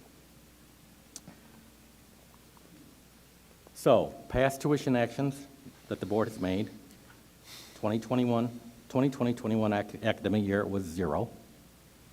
21-22 academic year was 1%. 22-23 was 0, and we are proposing 4.5. Laying that against inflation, you can see that the actions that were made on tuition versus inflation, you can see starting with the first academic year in 2021, if you want to compare it to inflation to what we did in tuition, it's 2.3% less. Second year, pretty much, is very negligible, 0.1% less. 7.5% in 2021, and then 6% in 2022. So even if at the 4.4% recommended tuition increase, we would still be 11.4% off inflation in those past 3 years. Impact on students, we have a substantial amount of Pell students, meaning that they receive federal grant dollars to come to our college. The full Pell zero EFC, again, zero EFC means zero expected family contribution. Like I said, I always want to say employee for some reason with D, but zero expected family contribution. So if there is a student that comes and fills out the award, or excuse me, fills out the application, it comes up zero EFC, we don't expect you to contribute anything because there's no income, there's no assets, we don't expect anything, there's no way that you could. They were eligible in academic year 21-22, which was 2 years ago, at $63.95. 22-23 academic year, the one we're in right now, $68.95. $500 increase from the previous year, 7.8%. The next academic year, which will be starting on July 1, $73.95, another $500 increase, 7.3%. So my point is, inflation doesn't just impact us, it doesn't just impact you, it impacts everyone. And the recognition for that is that the federal government recognizes that as well and understands it costs more to attend because of inflation, and they're increasing the Pell Awards. So the final thing I want to talk about is financial stability, fiscal reserves. So we have reserves that are required by Board Policy 3930. You can see it going across 01, 72, and 78. 01 is our operating fund. 10 to 20% of annual operating expenses is the target by Board Policy. And again, that was just increased recently when Dr. Beverly came. It was at 5 to 10, and we increased it to 10 to 20 because we were woefully low. We're at 15%. 72 and 78, again, are building replacement, maintenance and replacement fund, building and site. These are capital type improvements that we could do that would be designed for that, designated for that. That's why it's contingent on the amount of assets that we have. So it's 1 to 3% of college depreciated assets. So that's $6.7 million in those two funds. It's a lot of money. And I can almost guarantee you, if things go bad, that's one summer of roofs, boilers, chillers. Most of our improvements on this campus were done in the mid-'70s. And we are at a time that we're going to have to start doing this again. And I'll say one other thing.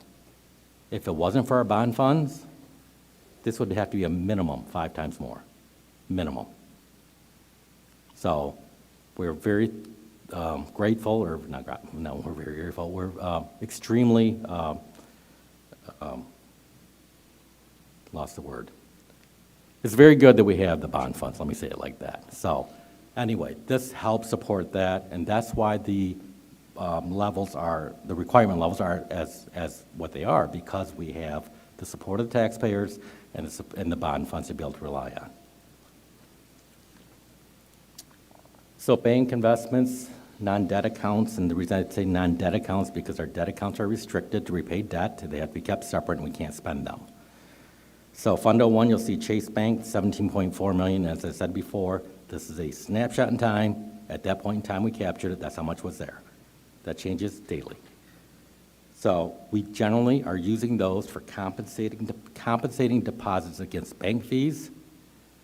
And if we were to impute that, and so our bank fees are set. So if we didn't earn enough credits to get $3 million in credits and bank fees, and we only have $95,000 in bank fees, we get $95,000. We don't get any other return than that. So that's the difference from using that to actually investing it and getting interest. So that's where we're at now. So we are good. We haven't paid bank fees. It's been very good for us. But again, if I were to impute that out or extrapolate that out and say, what is our return? It's going to be less than 0.5%.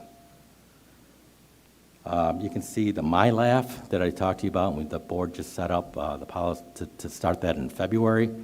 $30 million.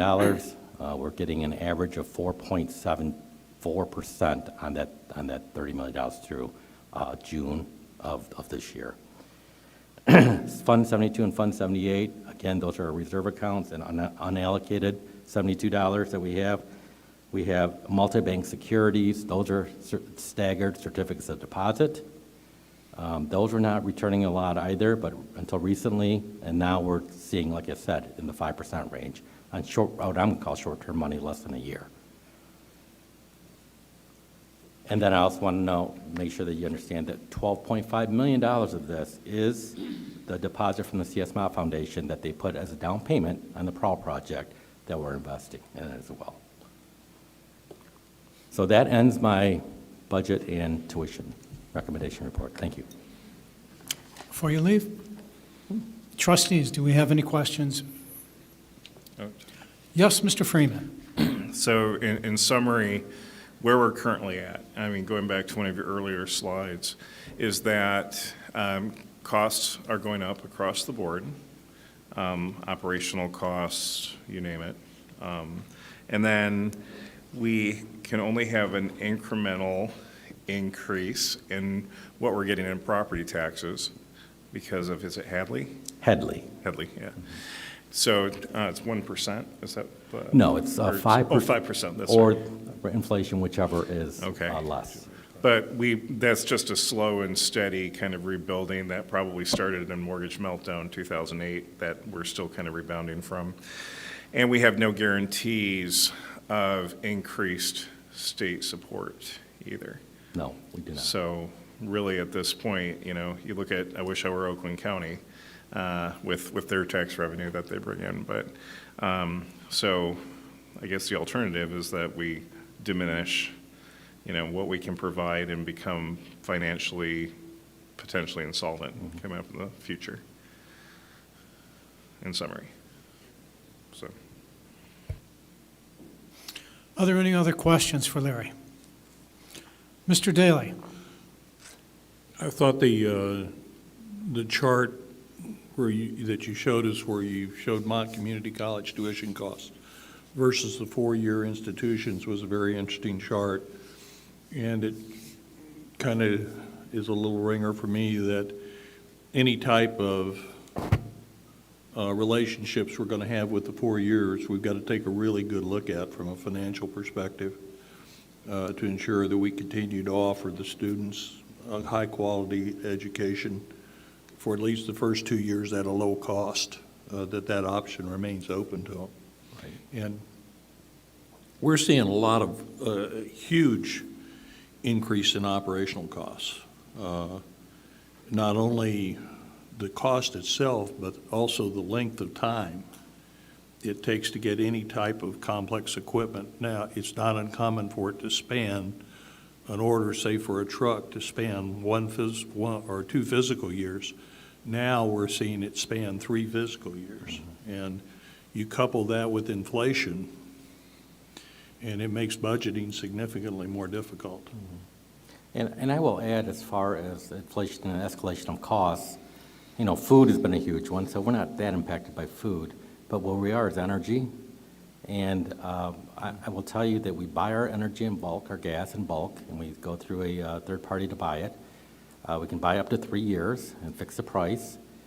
And in the past, we would see increases of, 2, 3, maybe 4%. It would be a bad year.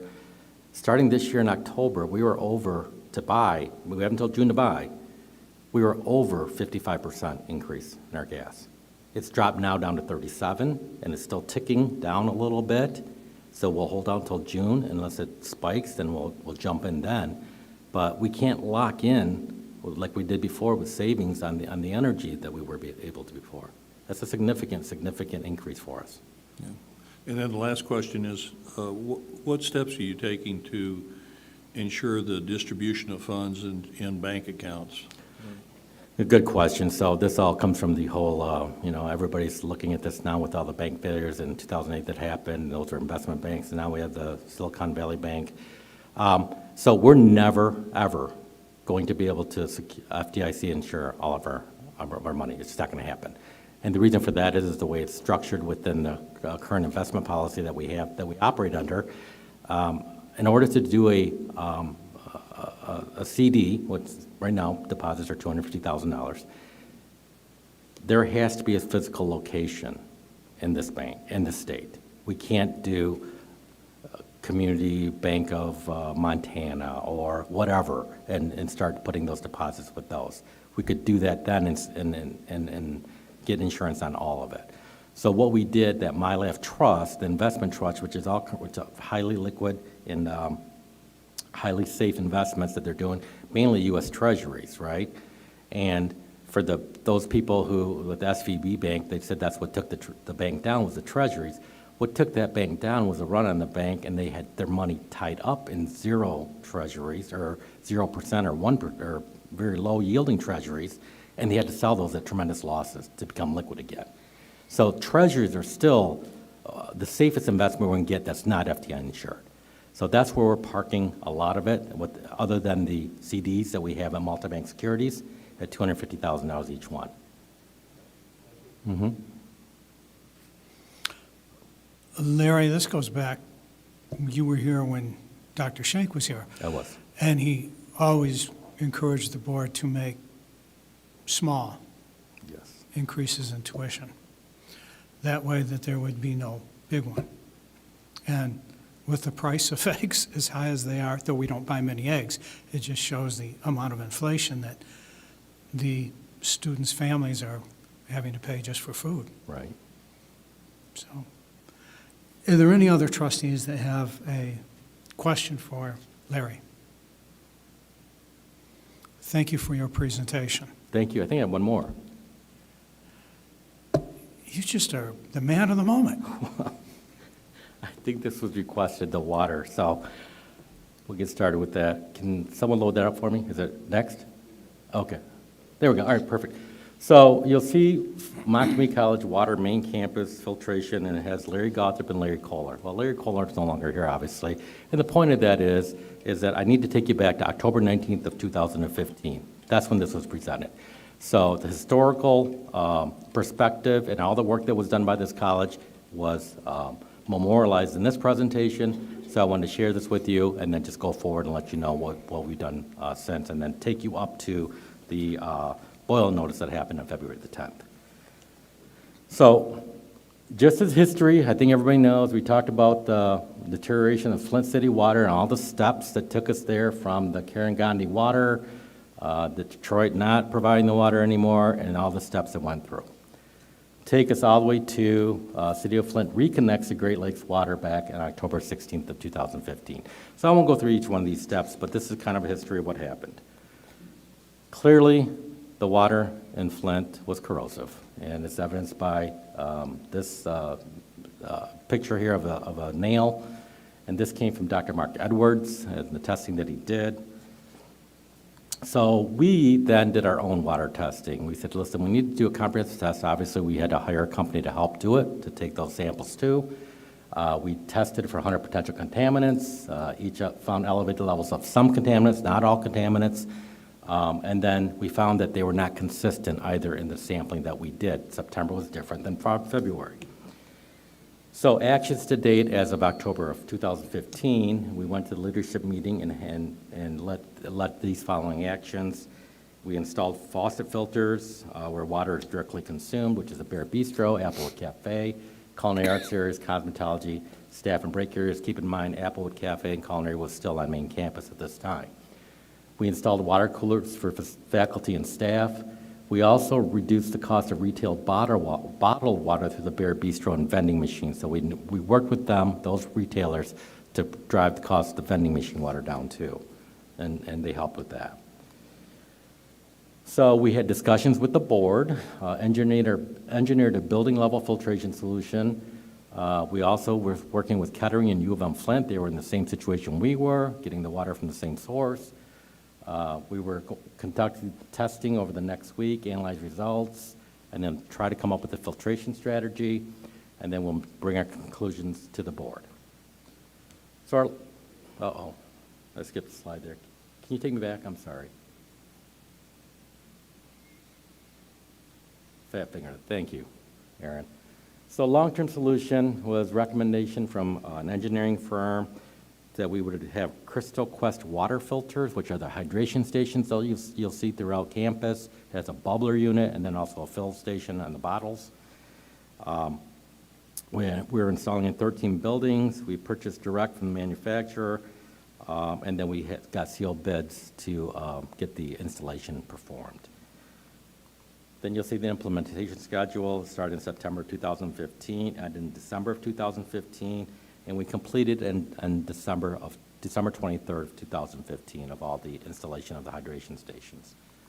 Costs, that was $425,000 for the installation of that. We did actually get $200,000 back from the state of Michigan in a supplemental bill because we went and testified and worked with our legislatures to try to get some sort of reimbursement for these additional costs. And these costs are ongoing, not that the hydration stations, the filters need to be changed frequently. Also testing we're doing continuously, so those costs are still going on. So we did bond funds to complete the project, and then we postponed some projects going forward because we had to have this outlay at that period of time. Point of use filtering, we had 3 in the Bear Bistro, 2 in the Culinary Arts. You can see going down, and these are the point of use where we just put tap filters, that we faucet filters on, and those need to be replaced much more frequently than the bottle hydration filters. Also, existing water cooler locations, we had more water coolers on campus for people, and then more water cooler locations as well. So, in line with other community college, with other colleges and universities in our area, Kettering is using a point-of-use filtration, hydration stations like us. Flint is considering a filtration at the building level. I don't think they ever went that route, and we were proposing a filtration level at the building level as well, but we moved off of that and did a loop in the bistro, but then the hydration stations everywhere else is what we went with the final. So since then, we have engaged the services of Dubois Chemical, or maybe Dubois, I'm not sure. They were Eldon water specialists, very good firm that worked a lot with hospitals and other colleges in the area, and they helped us also with this. In addition to lead, we had Legionella that we had to consider as well. So they helped us with that plan as well, and with the water safety plan. We began monthly water testing and posted those sites to our website. We did switch that to quarterly in the pandemic. We also installed a copper-silver unit in Lapeer. We also have a portable copper-silver unit that we can move to all the buildings. We had to get those retrofitted so that we could hook those up, and that's for Legionella. So Lapeer was running some areas that were higher in Legionella. We decided we might as well just get an entire unit there, hook it up, and to eliminate the Legionella bacteria. Another thing significantly that I want to mention is that less usage of the water in the flow is oftentimes the first part of causing problems with Legionella in our water. So we have flushing protocols with the custodians to make sure that we are running the faucets, running the filters, or running the flushing the toilets, just keep water moving through the buildings. In the summer, we noticed it before the pandemic that was really, it would kind of spike at those times. So I want to take you now to the February, I think it's in your packet, I don't have a slide for you, but February 10th, 2023, City of Flint water boil incident, and then our response. So on Friday, February 10th, a boil water advisory was reported by Mayor Sheldon Neely's office around 11 a.m. All customers who receive water from the City of Flint's municipal system were advised to boil their water for 60 seconds before using it to drink, cook, etc. News reports came out, employee reports started coming in, which caused the college leadership to assess the situation. The actions that we took, we notified our students at 12:42 that there was a water main break and that not to drink the water. Then we also, for sources for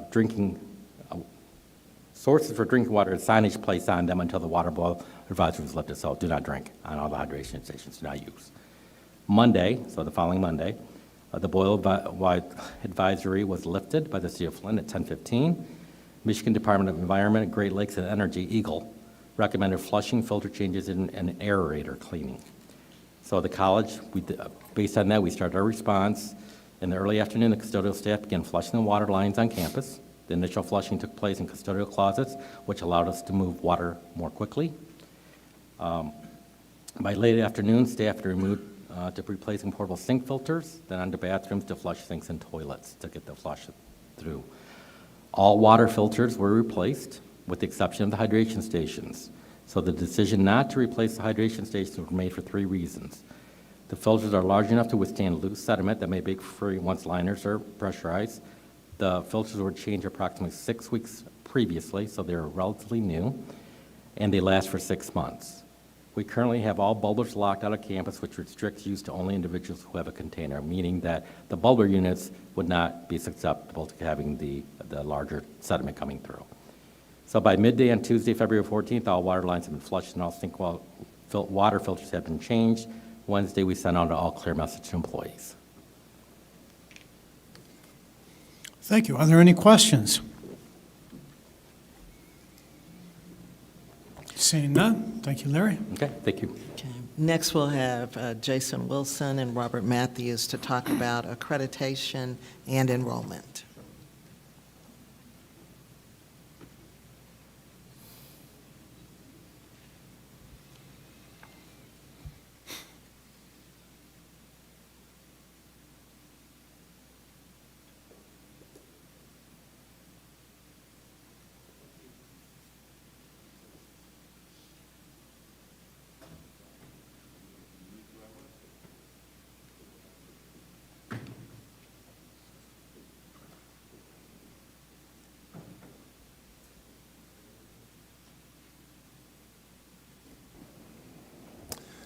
Okay, thank you, Dr. Beverly. So in terms of accreditation, just a brief update there. The Higher Learning Commission, or HLC, as you'll hear us refer to that, affirmed us to continue being accredited through our annual reaffirmation cycle, which will take place in 2028. We did a mid-cycle review, 40 items were looked at. We went 40 for 40 in terms of all those items being met with no recommendations. However, we are going to take a look at a few things that we know we can strengthen, specifically around something called co-curricular assessments that really deals with learning outside the classroom. But it's a very strong report, and I'd like to publicly thank the team that worked on that report, including led by Dr. Kevin Asman.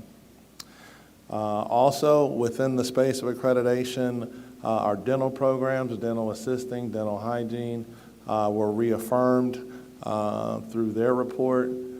We did receive back some recommendations moving forward that had to do with our ratios in terms of faculty and students. We need to make some changes and make those ratios smaller. So we're actively making those improvements as we speak. That's accreditation. Okay, so we'll move into the enrollment presentation. Next slide. So you received the presentation. I really want to give our institutional research office kudos. They did a great job with the data.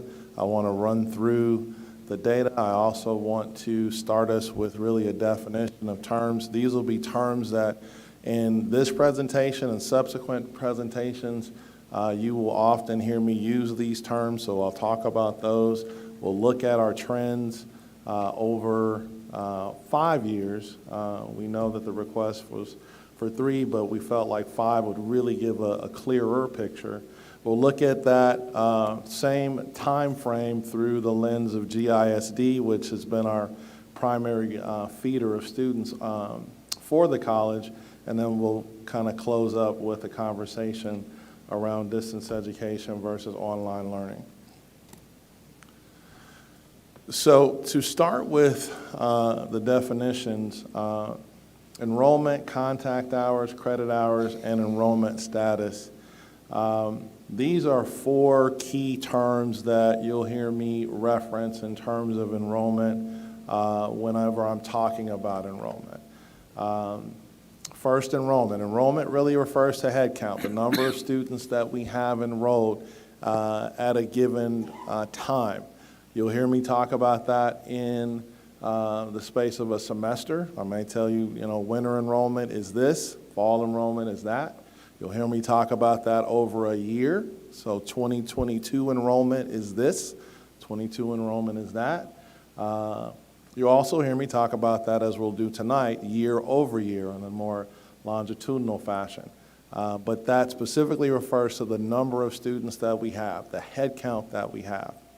That reference, or I guess juxtaposed against contact hours, really refers to the number of contact hours, essentially the number of time that a student is in front of their instructor in a semester, which determines their tuition rate. So when you look at head count and enrollment, and you also think about contact hours, for us, contact hours is more of the priority in terms of looking at tuition revenue and ensuring that we are whole from an enrollment standpoint.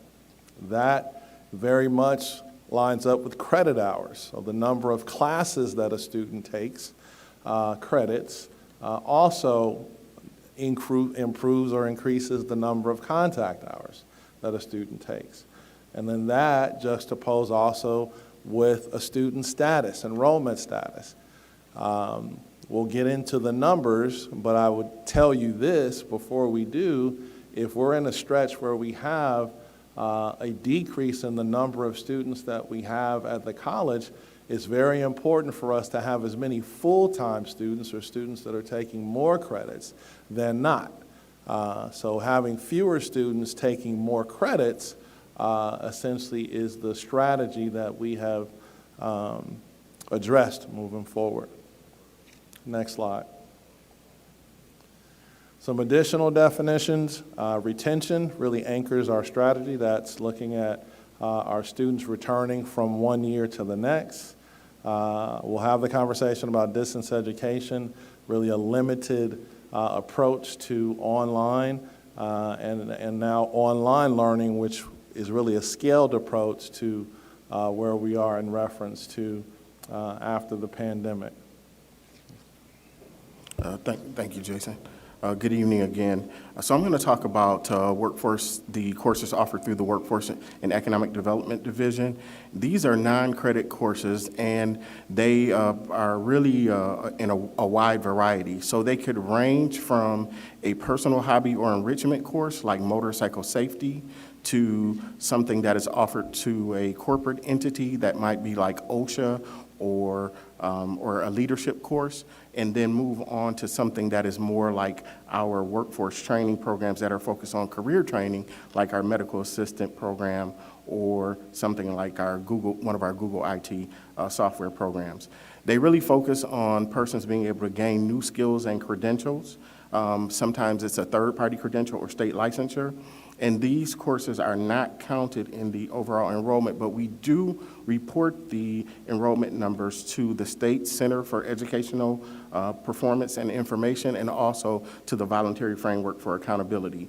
And we talk about often clock hours, which will be a little different than credit hours, and they are literally hour for hour the seat time that a student would sit in a class. So just one quick example, in a medical assistant program, the student would have to sit for 600 hours of classroom and laboratory time, plus 120 hours of an externship with one of our workforce partners to meet the minimum requirements to get licensure. Next slide. Okay, so now we're going to look at the snapshot over the last 5 years from some different parameters: head count, contact hours. You can go ahead and go to the next slide. First, looking at head count. Over the last 5 years, you can see that really what we're illustrating from 2017-18 through 21-22, very much some dramatic fluctuations in our head count. For us, really illustrating how our enrollment and our students have really shifted. Who our students are has really shifted over that time. It shows you really the shrinking of traditional age students, our high school graduates, and more of our footprint or increase in the dual enrollment space and with adults. That has really been the biggest contributor to this kind of fluctuation. Next slide. However, during that time, going back to contact hours being really our strategy, as we were seeing these fluctuations, you can see that our efforts around retention and around student status, ensuring that students were taking more classes and retaining from year to year, allowed us to have success in this space. In fact, and it's one of the things that I'm known for saying around here, in 1920 was really our first year of having a plus in headcount and a plus in terms of stability of contact hours. So I felt at that time we were really at that point where we could start to see some growth. And then March 2020 happened. So that's where you'll see the dip in terms of that. However, you can see again, employing those same strategies that you've heard me talk about in different meetings, we continue to be strong with our retention and with our ability to get our students to take more than just 1 or 2 classes. Next slide. It's also important that we want our students to maintain credit hour or credit loads that get them closer and faster towards graduation. This really propels their momentum, keeps them on track, and prevents them from stopping out. Again, that 1920 year, our best year in terms of students taking more credits in a given semester.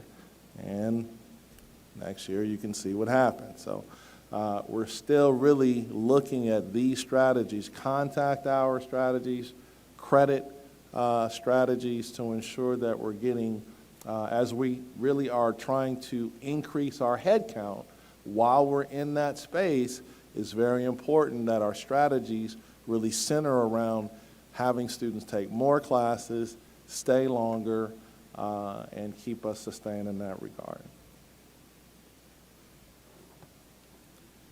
I think you got to go back one. Yep. So I want to talk to you a little bit about the non-credit enrollment trends. And so as you can see, that 5-year trend, if you look at, and it's funny on here, the colors are gray and gold.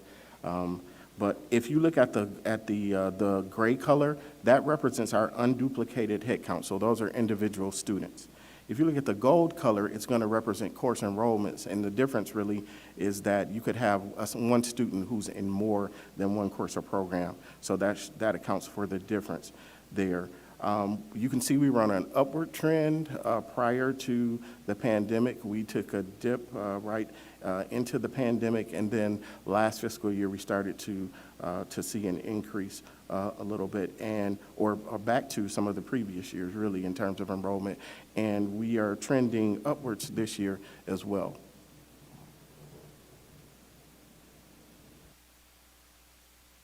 So the next slide really, I wanted to point out to you that while those non-credit enrollment numbers are not in the traditional enrollment count, we are doing some very intentional and strategic things to ensure that students who start in our non-credit programs have a way of transitioning into our credit programs. And so we added a goal, you'll see under Goal 10 in the strategic plan, that really focuses on measuring those transitions and setting a benchmark.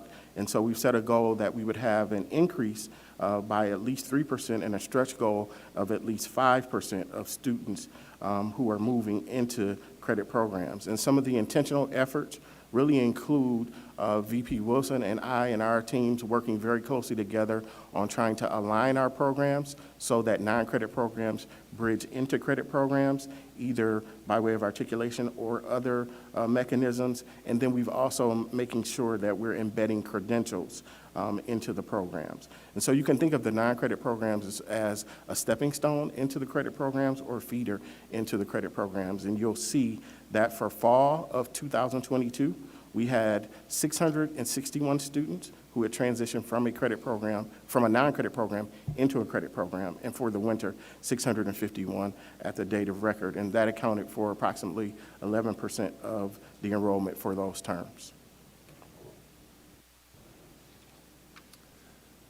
Okay, next we'll look at the comparison between us and GISD over the same stretch. As you noted before, or as you saw before, if you talk or looked at just our head count over that 5-year stretch, you saw this fluctuation of head count. As you look here at this particular chart, you'll see more of just a consistent decline in terms of their grads choosing to go to college. The first graph shows you the total graduates going to college, the gray. The yellow represents those enrolling in any college, and then the blue represents our share of students enrolling here. Of note, and I believe I shared this at the last meeting, of the GISD students choosing to go to college in this area, we are the #1 choice. And so we will continue effort that, but however, you can see it's not a growing pipeline of students to pull from. And so we have to augment that with other populations and other pipelines. Next slide, Aaron. Okay, so now I wanted to go over distance education versus online learning. Go ahead. And, you know, we talked about this at the last meeting, and you've had this slide, so I won't read it, but I do think the themes are appropriate at the bottom of the slide that really reflect not just our approach prior to the pandemic, but I would say other colleges as well. Distance education was treated as something that was not for everybody.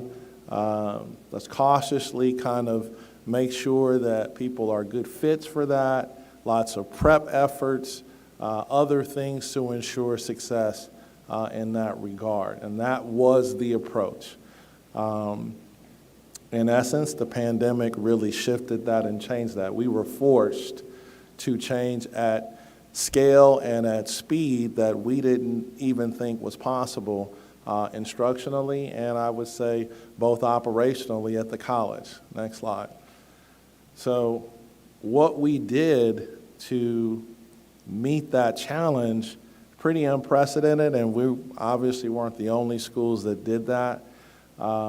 90% of our courses online, 300 plus faculty trained, providing opportunities for faculty to have home offices, retrofitted classrooms, really and that's just a brief list of the number of things that we've done to transform the institution in a very, very short time frame when you just think about higher ed historically to do these things.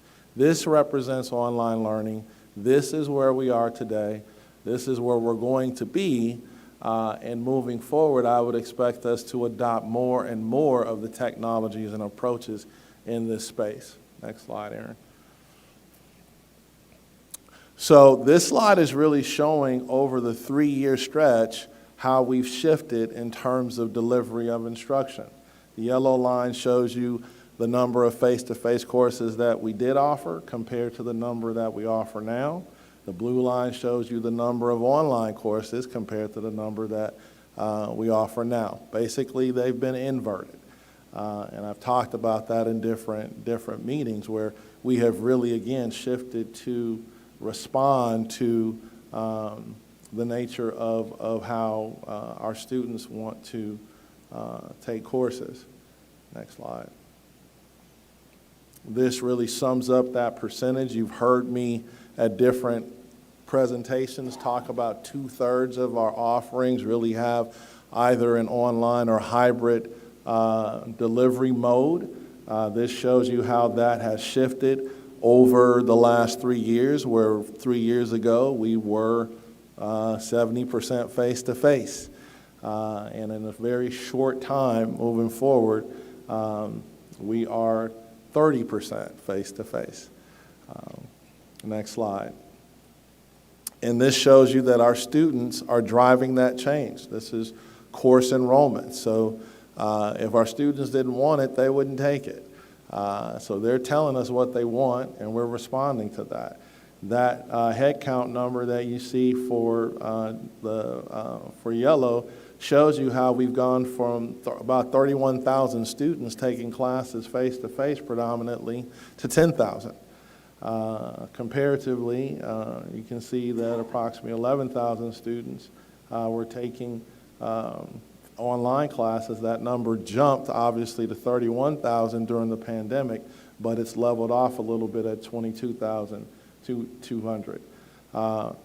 And hybrid showing 43. My point in showing this slide is that the college and really academic affairs is striving to find the sweet spot. We know that the answer is not all one way or the other. We know that. We'll continue to engage with our students to really figure out what is that sweet spot in the delivery that they want, that they respond to. And that puts us in boat with our other colleagues across the state and across the country. Where is the sweet spot? Next slide. And this, again, is just a summary of what those course enrollments look like, again, in terms of total percentages. Next slide. Can you go back one, Jeff? So this slide represents the trend in modality for non-credit enrollment, and you'll note that a large portion of what we were able to offer was in person, but you see that we started to trend and see increases in the number of both hybrid and remote offerings that we were able to deliver over the last 5 years. Okay, the next slide goes into the request or the question around success as we've moved into this new modality. And this is some preliminary data. I want to be very clear around the concept of determining success rates. There are many, many more variables that really illustrate to us the success of one delivery mode versus another outside of just grades. I'm showing you grades, but certainly other factors that go into that have to do with the quality that the course is being taught, making sure that our faculty are proficient in delivery in an online environment, and other factors. So this is really just a preliminary look at success that's occurring across the different modes. You can see from 2019, 2020, that we were pretty flat with face-to-face really being where we traditionally have been, and face-to-face kind of increasing over the next 2 years from there in terms of grades, and certainly showing that online and hybrid has taken a dip or a decline. This is why you will hear me talk about the professional development and really our pivot and shift into becoming more proficient in online instruction, utilization of tools, ensuring that our students are as literal in a digital space as they are in a face-to-face space. We know our students take courses, and one student can have an online course and a face-to-face course in their same semester. We know that. But we want to make sure that the quality of instruction for that student is at the same par if they're taking a face-to-face course and an online course in the same semester. Next slide, Aaron. And again, another brief kind of piece to looking at our success in these three modes, looking at face-to-face and how it has tracked or paced, and looking at the other modes as well, online and hybrid. Those are GPAs. So again, we're pleased with that, but we're not spiking the football saying we've arrived and we're here. We understand a lot goes into determining success in those areas.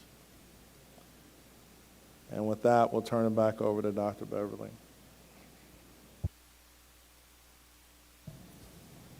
Are there any questions, Mr. Chair? Do any of the trustees have any questions? I just had a quick question.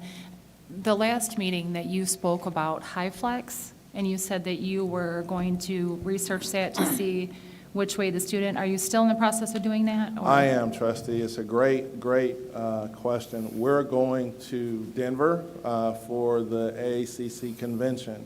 And that's one of the sessions and one of the topics that I'm looking to hear from my colleagues about. The HighFlex, just to the trustee's point, is really this emerging mode of instruction that allows the student to have ultimate flexibility, where they're able to come to class on the days that they feel like getting face-to-face instruction and take the same class online on the days that they feel like being online. Completely revolutionary for us in that space. So we know that and again, to that question and the point, these are the kinds of steps and shifts that our students need us to make. And so we have to get proficient at that. So yes, that's a long way of saying yes, but yes. Are there any other questions? Thank you for the presentation. Madam President? That concludes the special presentations. That means we jump back down to the approval of the minutes. I think we Approval of the special organization meeting minutes of January 23rd, 2023. I think I'm we sorry. approved the minutes already. Pardon? I think we already approved the minutes. We didn't, we only went through the one. We've gone through all of them?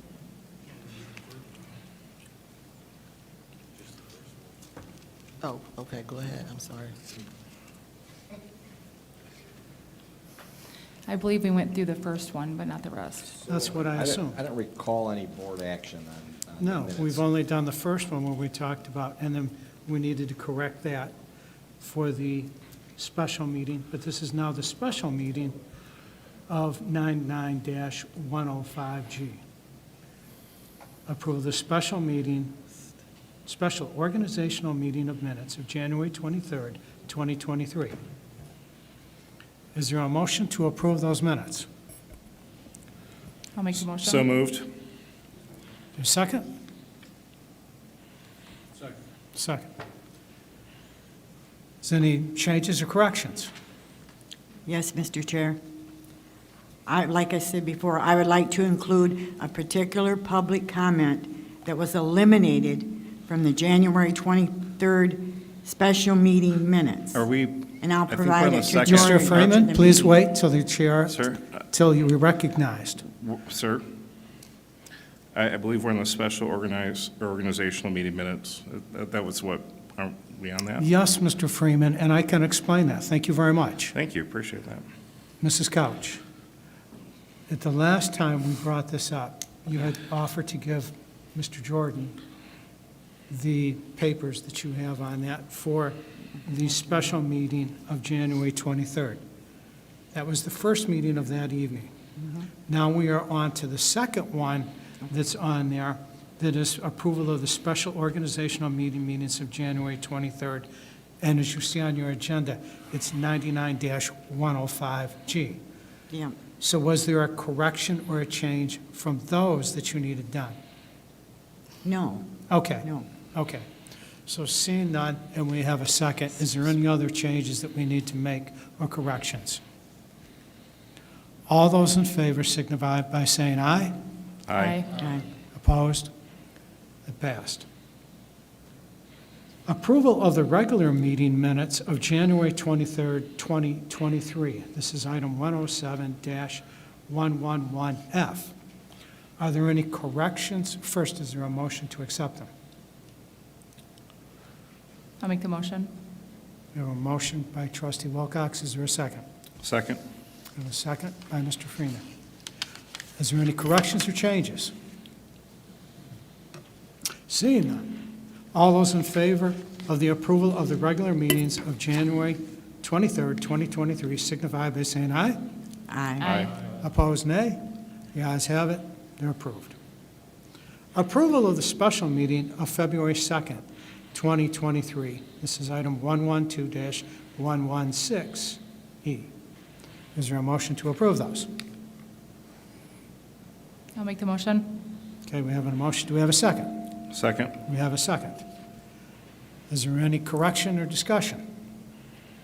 Seeing none, we'll take the vote. All those in favor signify by saying aye. Aye. Those opposed signify by saying nay. It passes. Approval of the special meeting minutes of March 6th, 2023. This is item 117-121E. Is there a motion to approve those? So moved. Is there a second?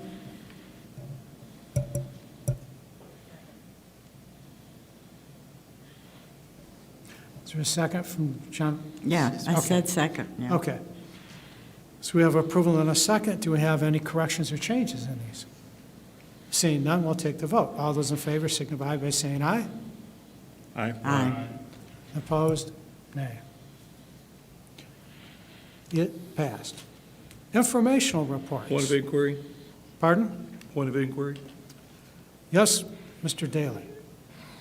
I just want to be sure that I understand that the minutes of the special meeting of January 23rd are being tabled until the next regularly scheduled meeting? Yes, because we have to have the information from trustee Couch, and then we will bring those forward at the April meeting.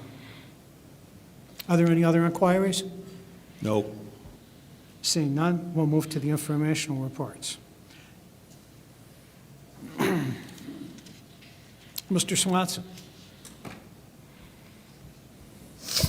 Chair of the Finance Committee. Mr. Chair, we met on last Wednesday, the 23rd. Unfortunately, Mr. Reyes and Mr. Daly couldn't be there. But everybody should have the minutes, should have been passed out to you for your review. Okay, Thank you. thank you. Personnel Committee, Wendy, do you have a report? Yep, we met on March 23rd at 4 p.m. And also everything was passed out to all the trustees, the unofficial minutes. And I believe there's some out on the table also if you did not get any. Thank you. Under other reports, Mr. Daly, do you have a report for us from the MCC Board of Directors? Yes, sir. The MCCA Board of Directors has been focusing upon the budget, the state budget development, and I have two reports from them that I would like to see incorporated in the minutes for this meeting. The first one is FY24 budget priorities for Michigan's 31 community colleges, and the second is the FY24 executive budget recommendations questionnaires, which has already been filled out. And in reading, when you read the questionnaire, you'll see that they established 4 high priority items with regards to the budget. And then the other item I have is that MCCA on April 13th will be holding a legislative forum in Lansing, and I believe that information is going to go out to the other board members, so if you want to attend that, that'll be an all-day affair, but it should be pretty interesting. Very good, Mr. Daly. It's a legislative, it's April 13th. Madam President, we would like to make sure that Mr. Daly's reports are put into our next minutes so that they will be reviewed by the rest of the trustees. Thank you. The ACCT Board of Directors. Do we have a report for Mr. Reyes? Well, since Mr. Reyes isn't here, I did write something up that I'd like to read. It is a little lengthy.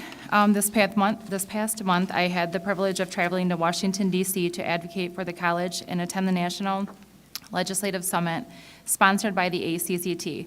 We had the opportunity to participate in many work sessions, connect with other elected trustees around the nation, and advocate on Capitol Hill for the best interests of Mott Community College. Some of the topics we communicated with our lawmakers included continued to establish Pell Grant eligibility for shorter-term programs, stopping the taxation of Pell Grants, creating flexible funds for basic needs grant, and our career training program, just to name a few. We discussed the funding for our child care center. I explained what a precious gem we had with the Lenore Crowdy Center and the needs to keep funding such program. In regards to the child care center, I want to thank Andy Everman for getting the trustees together for the recent tour that he put together, and we put everything in perspective by taking that tour. We had the opportunity to have a one-on-one with the United States Senators Debbie Stabenow and Gary Peters in their offices. In addition to the Senate, we met with staffers in Representative Kildee's office as well. During the joint meeting with senators, they each expressed a deep appreciation of Mott Community College and seemed to agree with us and the needs we presented. Overall, the National Legislative Summit was very educational for us newly elected trustees. Working together, we will communicate the needs of MCC around the nation. We will continue to use these events to learn, grow, and expand the presence of Mott Community College.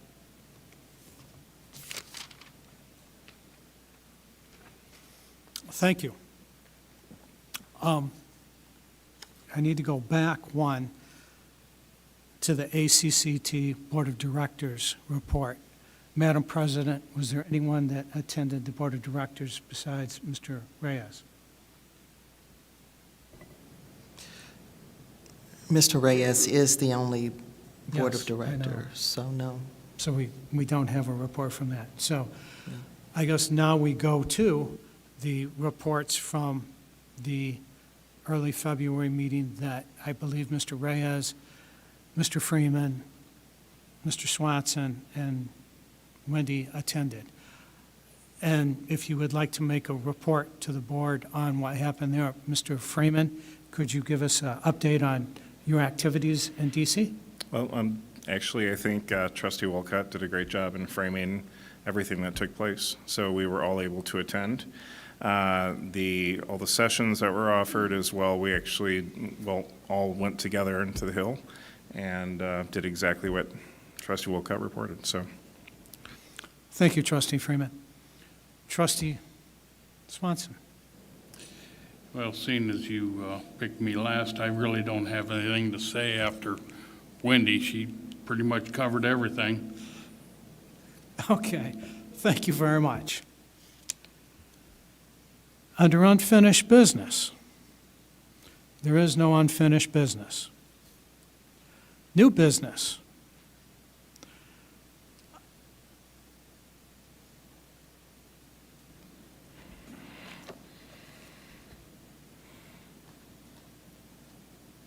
We need to pause for a moment because the agenda that they have given me does not match the agenda that you have. So please hold for just a minute while we go into recess for a couple of minutes while I confer with Jordan.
I will ask the trustees.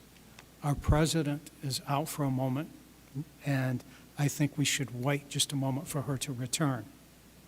Is everyone in agreement with that? Yes. Thank you.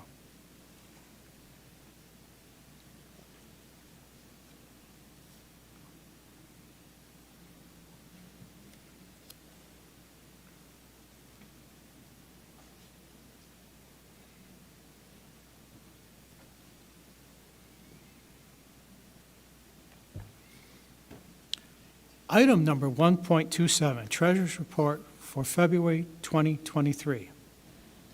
Is there a motion to accept the Treasurer's Report? Support. Is there a second?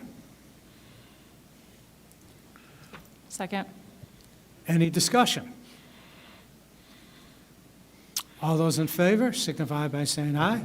Aye. Aye. Aye. Those opposed signify by saying nay. The ayes have it.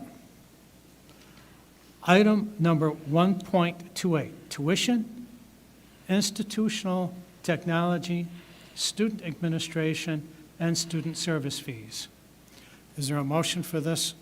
So moved. We have a motion. Do we have a second? Second. And we have a second from Dr. Daly.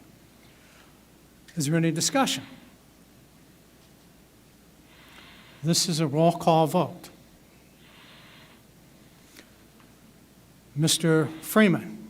Aye. Aye. Mr. Daly. Aye. Aye. Mrs. Wilcox. Aye.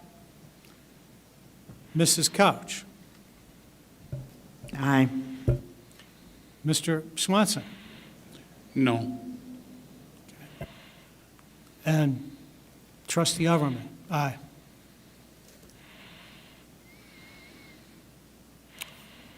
Item number 1.29, resolution for new campus entry sign purchase award. Is there a motion for this? So moved. We have a motion. Do we have a second?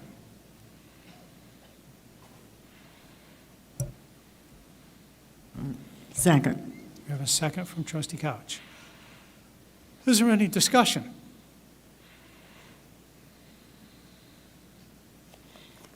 Seeing none. I have one question for our board attorney. Because this is bond money, and given what it says on the bond issue, is this money that we can actually use for this? I see Mr. Gothrop over there. Did you have a comment on this point?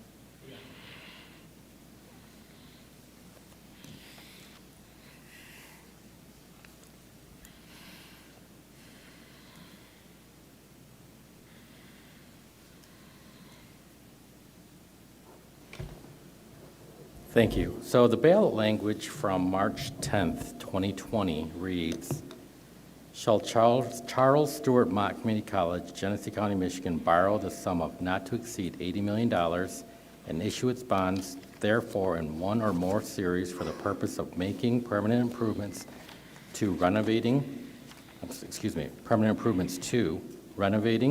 remodeling, improving, equipping and re-equipping college buildings and sites and other buildings to be used by the college for instructional purposes, acquiring buildings and sites for buildings and constructing buildings in addition to buildings. So there has been instances where Dickinson Wright are their bond attorneys. They're the ones that advise us. And there are some instances where we didn't know whether or not it was within the bond language. We had to get consultation. But in the language of the ballot, albeit a bit vague, improving sites is clearly in the language for signage, campus signage. Okay. Trustees, there's an explanation. I accept Mr. Gothram's explanation. If you feel as if it's an illegal motion, you could challenge that at this point. If not, we can move forward with this. If you would like to divide the question, we can also do that at this time. So you have two questions. One, do you want to challenge that this is an illegal motion? And then we would refer it to our attorney for a legal opinion, which would postpone getting the signs done for the 100th anniversary. So, is there any interest in doing that? Seeing none. Do you need to divide the question for the two contractors for this? Because we have only two bids for the two items. So is there any interest in doing that? Seeing none, we now move forward to the motion, which is the new campus entry signs. Since it is a great deal of money, once again, I will ask for a roll call vote. So, Mr. Freeman? Aye. Aye. Mr. Daly? Point of order, do you have a motion? Yeah. Yes, we have the motion. No, 1.29. I don't think anyone did. No, but I don't think there's a motion. Who made the motion? Didn't we have a motion and then Sue seconded it? Then I have made a mistake. That was and one you are before. correct. Then we have to have a motion for item 1.29, resolution for the new campus entry sign purchase award. So moved. We have a Second. motion and we have a second. Now, Mr. Freeman, Aye. Mr. Daly, Aye. Mrs. Wilcox, Aye. Mrs. Couch, Aye. Mr. Swanson, Aye. Mr. Everman, aye. Congratulations, we're getting new signs.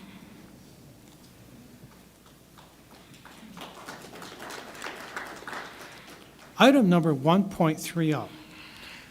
When Wendy and I met with Dr. Beverly the other day to go over the agenda, she enthusiastically told us about the opportunity that the governor had offered her to serve on the Michigan Economic Development Corporation Board. She asked for my permission, and I felt that we need to bring this to each of you so that you would all hear about it, and then if you had any questions or concerns, we could ask them now. So, is there a motion to? I make a motion to support Dr. Beverly's appointment to the MEDC. Thank you very much. Do we have a second? Yes. We have a second from Mr. Daly. Is there any discussions or questions for Dr. Beverly? Any questions? Seeing none. All those in favor signify by saying aye. Aye. Aye. Aye. All those opposed, nay. Congratulations, Dr. Beverly. Administrative items. The President's report. Yes, if I could have, please, Chief Livingston, would you please come forward? And he's going to give the safety and health report.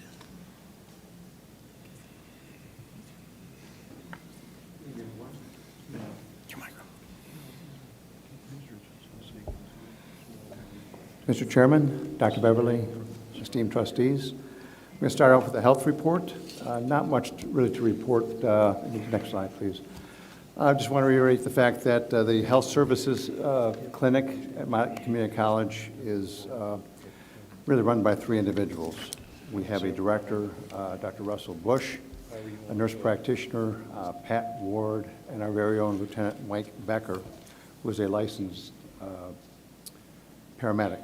As a matter of fact, Lieutenant Becker is going to be receiving some training here shortly to update his license.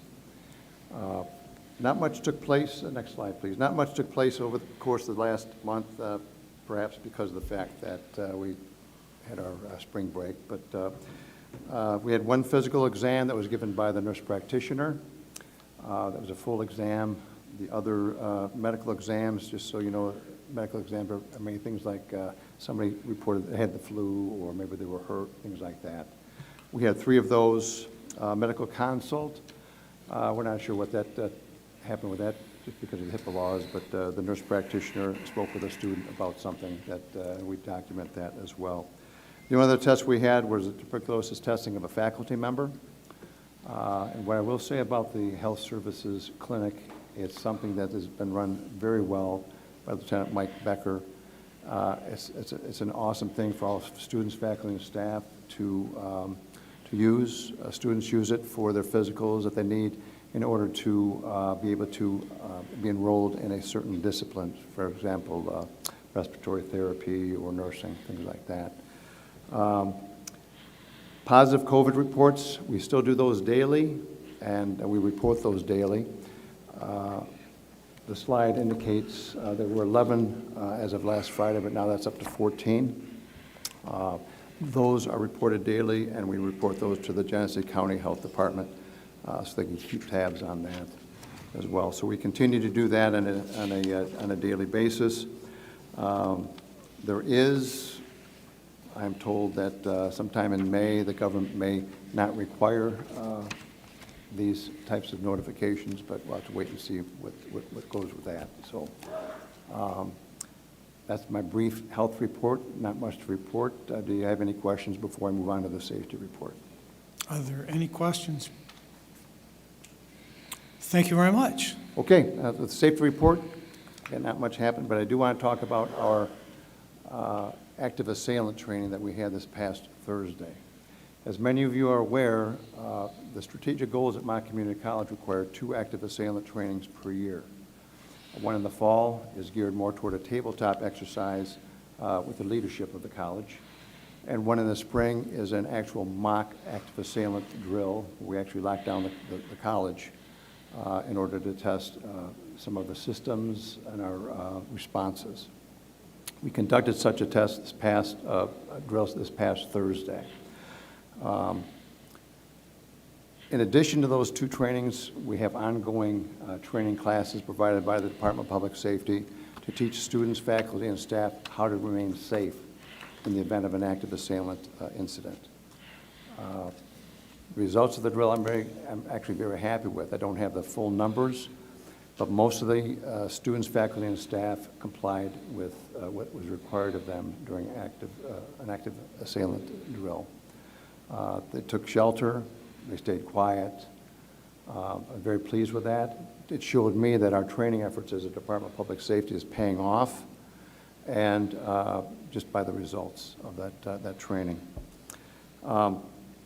One of the things that was interesting with the training, we had 3 individuals, special agents from the FBI participating, basically going around and seeing what we could do better and offering suggestions. We also had the emergency manager from the Genesee County Emergency Management team with us also to give their assessment. And actually, overall, it went very well. One of the FBI special agents was actually very knowledgeable in the incident command. He was at the Michigan State University command post recently with their active shooter. And he indicated that it was chaotic. The way we had ours set up was very good for a basic, even better than some municipal police departments have there. So we're very pleased with that. We've still got some things we've got to work on, but we're very pleased with that. We utilized our police recruits from the Law Enforcement Regional Training Academy to assist the Department of Public Safety officers in documenting who was in compliance, who wasn't, what systems were working, like the InformaCast, whether it was working or not, whether the speakers were loud enough, those types of things. So we don't have all the data put together yet, but when we do, we'll be putting together an after-action report that will be provided to Dr. Beverly and the Executive Cabinet for them to digest and see where we can make improvements in the future for these types of training exercises. That's all I have for now, if anyone has any questions. Are there any questions, trustees? Seeing none, Chief Livingston, thank you very much. Thank you. Thank you. Next, we'll have Sherry Nowak and Larry Gothrop to come forward to talk about the mailing incident.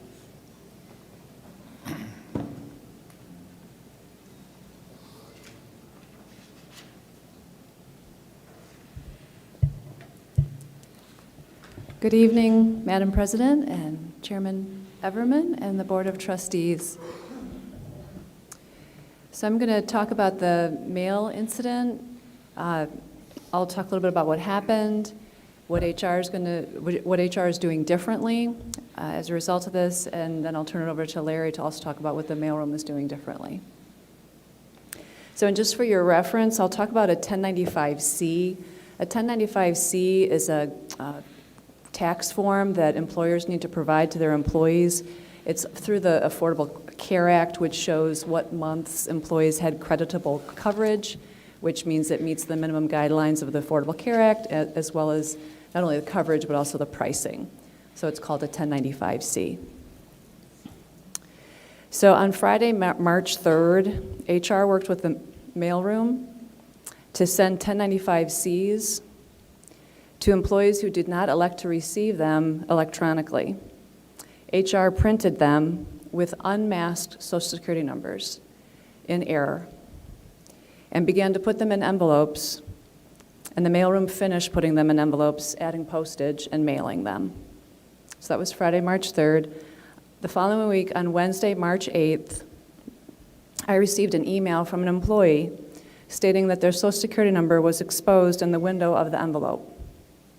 This was the first email where we became aware of a possibility of a disclosure of personally identifiable information. It was taken seriously as I acted quickly but with due diligence and began a preliminary review to understand if this was an isolated incident or not. On Thursday, the next day, I received a phone call from an EC member about an employee in their area with a Social Security number exposed in the window of an envelope. It was then I understood that the prior incident was not isolated, and we immediately began an investigation.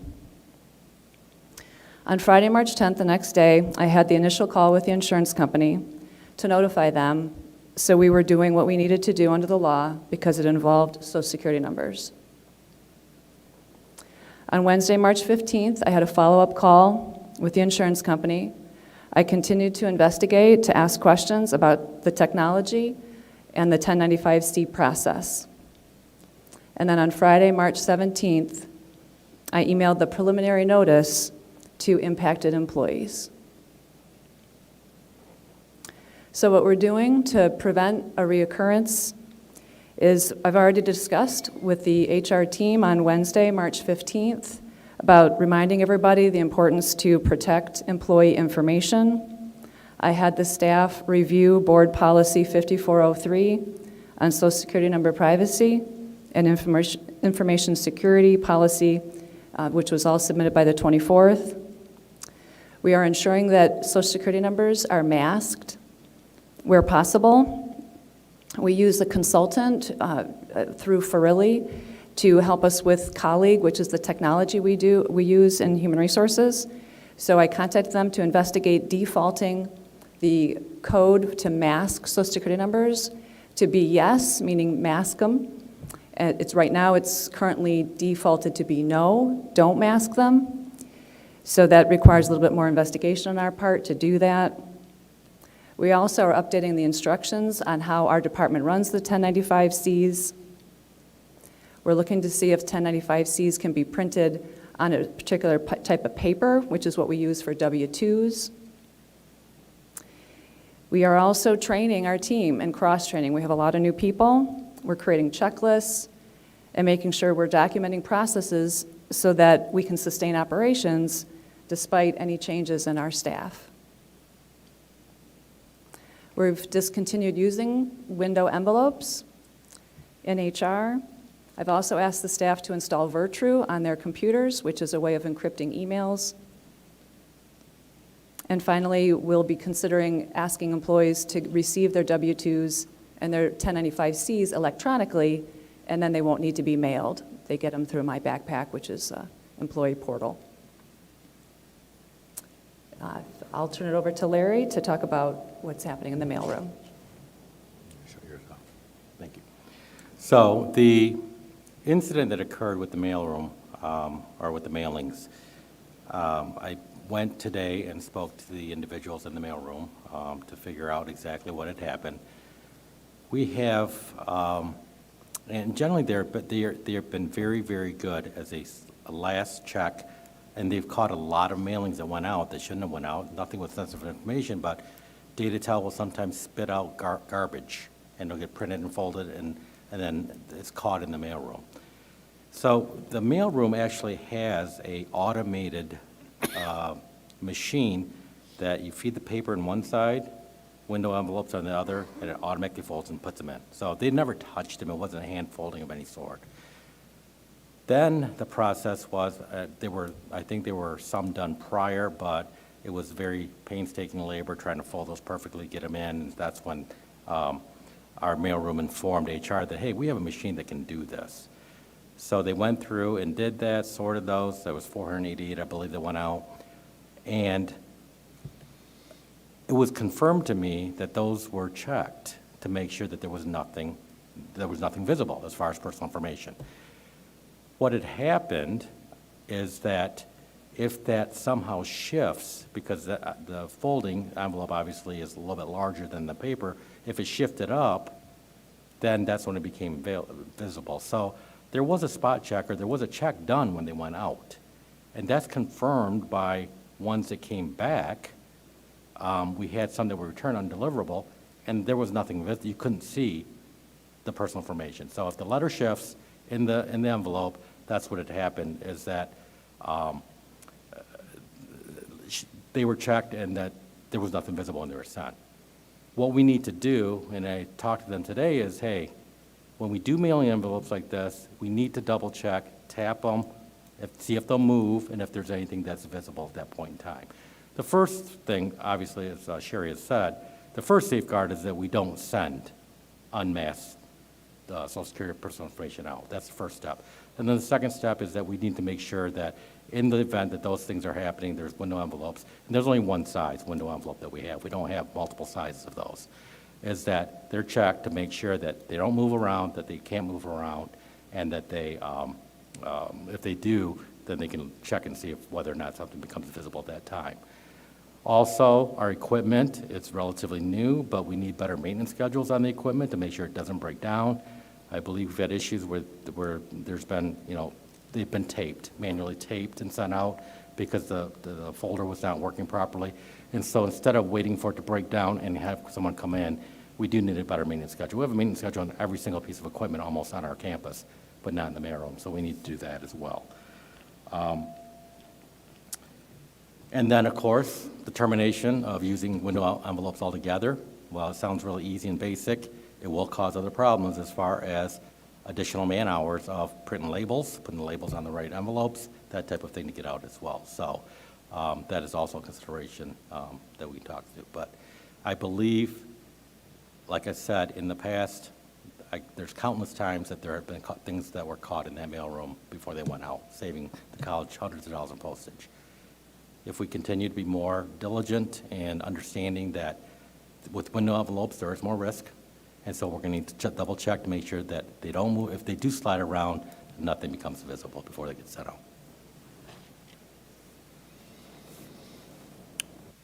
Is that the end of the report? Yes, are there any questions? Okay. Trustees, do you have any questions? And please direct your questions to the chair, and then we'll instruct them to answer them. Any questions?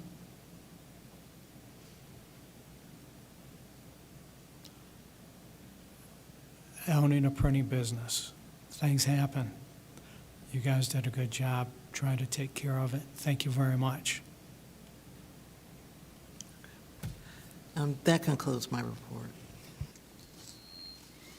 Miscellaneous business. This was chair request, and the lobbyist report has been completed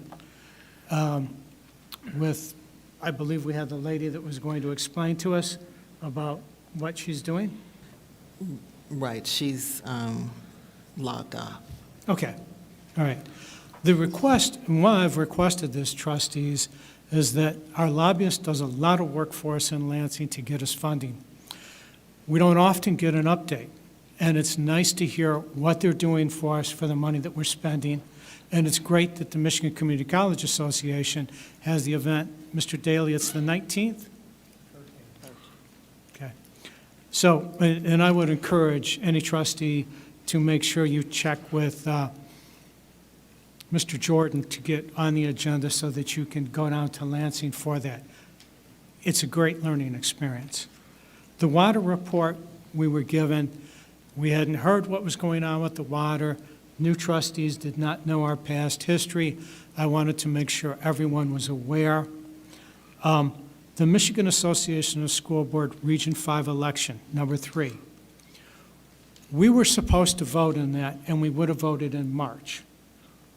Since the meeting was canceled, we did not vote.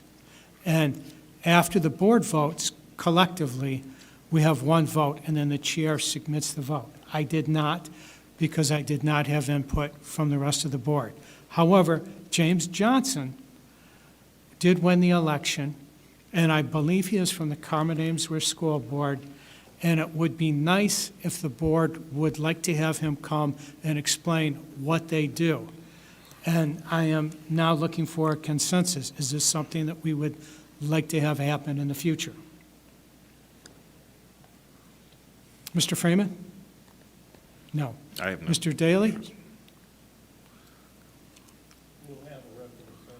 I'm sorry, could you turn your microphone on? I love it. We'll have a representative on the board. No, this is the Region 5. This is our representative for the Michigan Association of School Boards for Region 5. And the ISD, we have the board that we do have a contact with, and Jason, as well as I have no Robert objection. Matthews has told us about them. Wendy? That's fine. No. And Sue? No, I have no objections. No objections to have them. Okay, thank you. The next item was the development of a student, staff, faculty, retirees campus photo gallery for people who have died since 2019.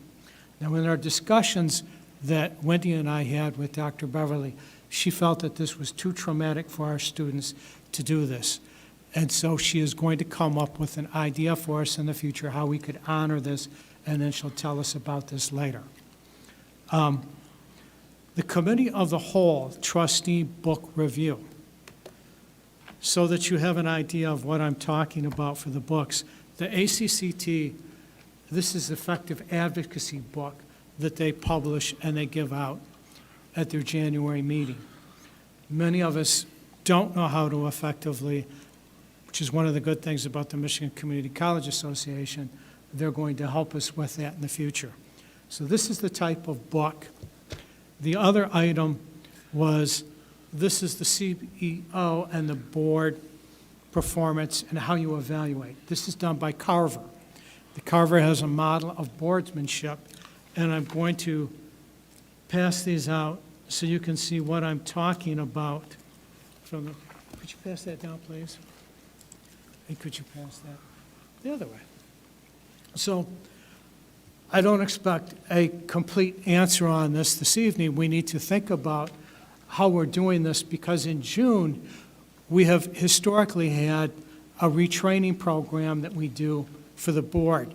And instead of waiting to the last minute, I would like to get some input from the board so we have an idea of what we would like to do in June. The next item, as it relates to this,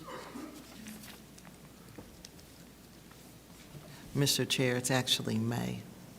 okay, I'm sorry, May, so we don't have nearly as much time. The next item is the trustee evaluation procedure. Mr. Chair, I have a question. What exactly is being is this like suggested reading or?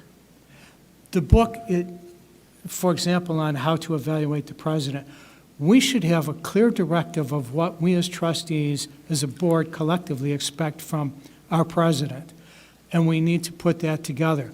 There's also how the board develops. There's several different books that they do, that the Carvers do. And I have spoken with them, and we're going to talk some more about what the possibilities are for this. It also helps us for committee of the whole. So instead of having the meetings that we do with the personnel and finance, we could meet prior to this to go over information that we might need to know. So it will streamline the way we do our business later on without necessarily having to have those Wednesday meetings. Can you just simply say, what are you suggesting we do? What I'm suggesting we do is just look and see if we want to do this. We'll talk about this at a future meeting in April and say, this is what we'd like to do. Because remember, we're going to be doing the work in May. The trustee evaluation procedure, you go through this, get this back to Jordan or me, so that, and then when you give them to Jordan, he'll give them to me and I'll compile them. So we have some idea of what we're thinking we're doing individually as trustees and what we're doing as a board. And you will recognize this, Mr. Daly, because this comes from the Michigan Community College Association. So, that concludes the chair request Mr. Chair. for what we're doing. Yes. I have a question. Just so everyone's clear, when you and I and Dr. Beverly were in a meeting together, this book review that we're doing, you want us to, are we reading this together and going through it? Or are we taking this home and reading it, and then you want us, you had mentioned that you're going to assign each of us a chapter. I just want to make sure I'm clear on this so I know. There's several ways we did this in the past, and one of Well, them... hold on really quick. So you said you want us to read it, you're going to assign us a chapter, and then we are responsible for writing like a little review over that chapter essentially, and is that what we're going to read aloud to everyone, or? In this case, with the Carver model, we'll all do it collectively. We'll read it or not read it. And then when we have the Carver people come in for a presentation, we'll all be knowledgeable enough so we won't have to do the chapter by review. Because I understood when we met with Dr. Beverly, you didn't want to do that.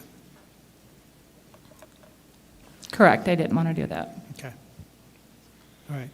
Any other questions? I'm sorry, I heard my name, but I didn't hear what was said, so I'm just trying to, I didn't hear what was said about When we met me. with you, when we talked with you, when Wendy and I talked with you, and we were talking about the review. And it's pretty much perfunctory because nothing's happening with this. We're just going to look at the book, get the books for people to read so that they know, and then we can talk about it in May. And Okay. when we get together again for our next preparation for the meeting, we'll talk more about how we're preparing for the May meeting so that we can talk about this in the April meeting so the rest of the board's prepared. Okay. Now move to comments from the public, from the board, excuse me. Mr. Freeman, I'm sorry? comments from the board members? No comments. No comments. Mr. Daly? No comments. Mrs. Wilcox? No comments. Mrs. Couch? No comments. Mr. Swanson? No comments. And I have no comments. It appears that there's no need for executive session. The meeting's adjourned at 10:37. Thank you.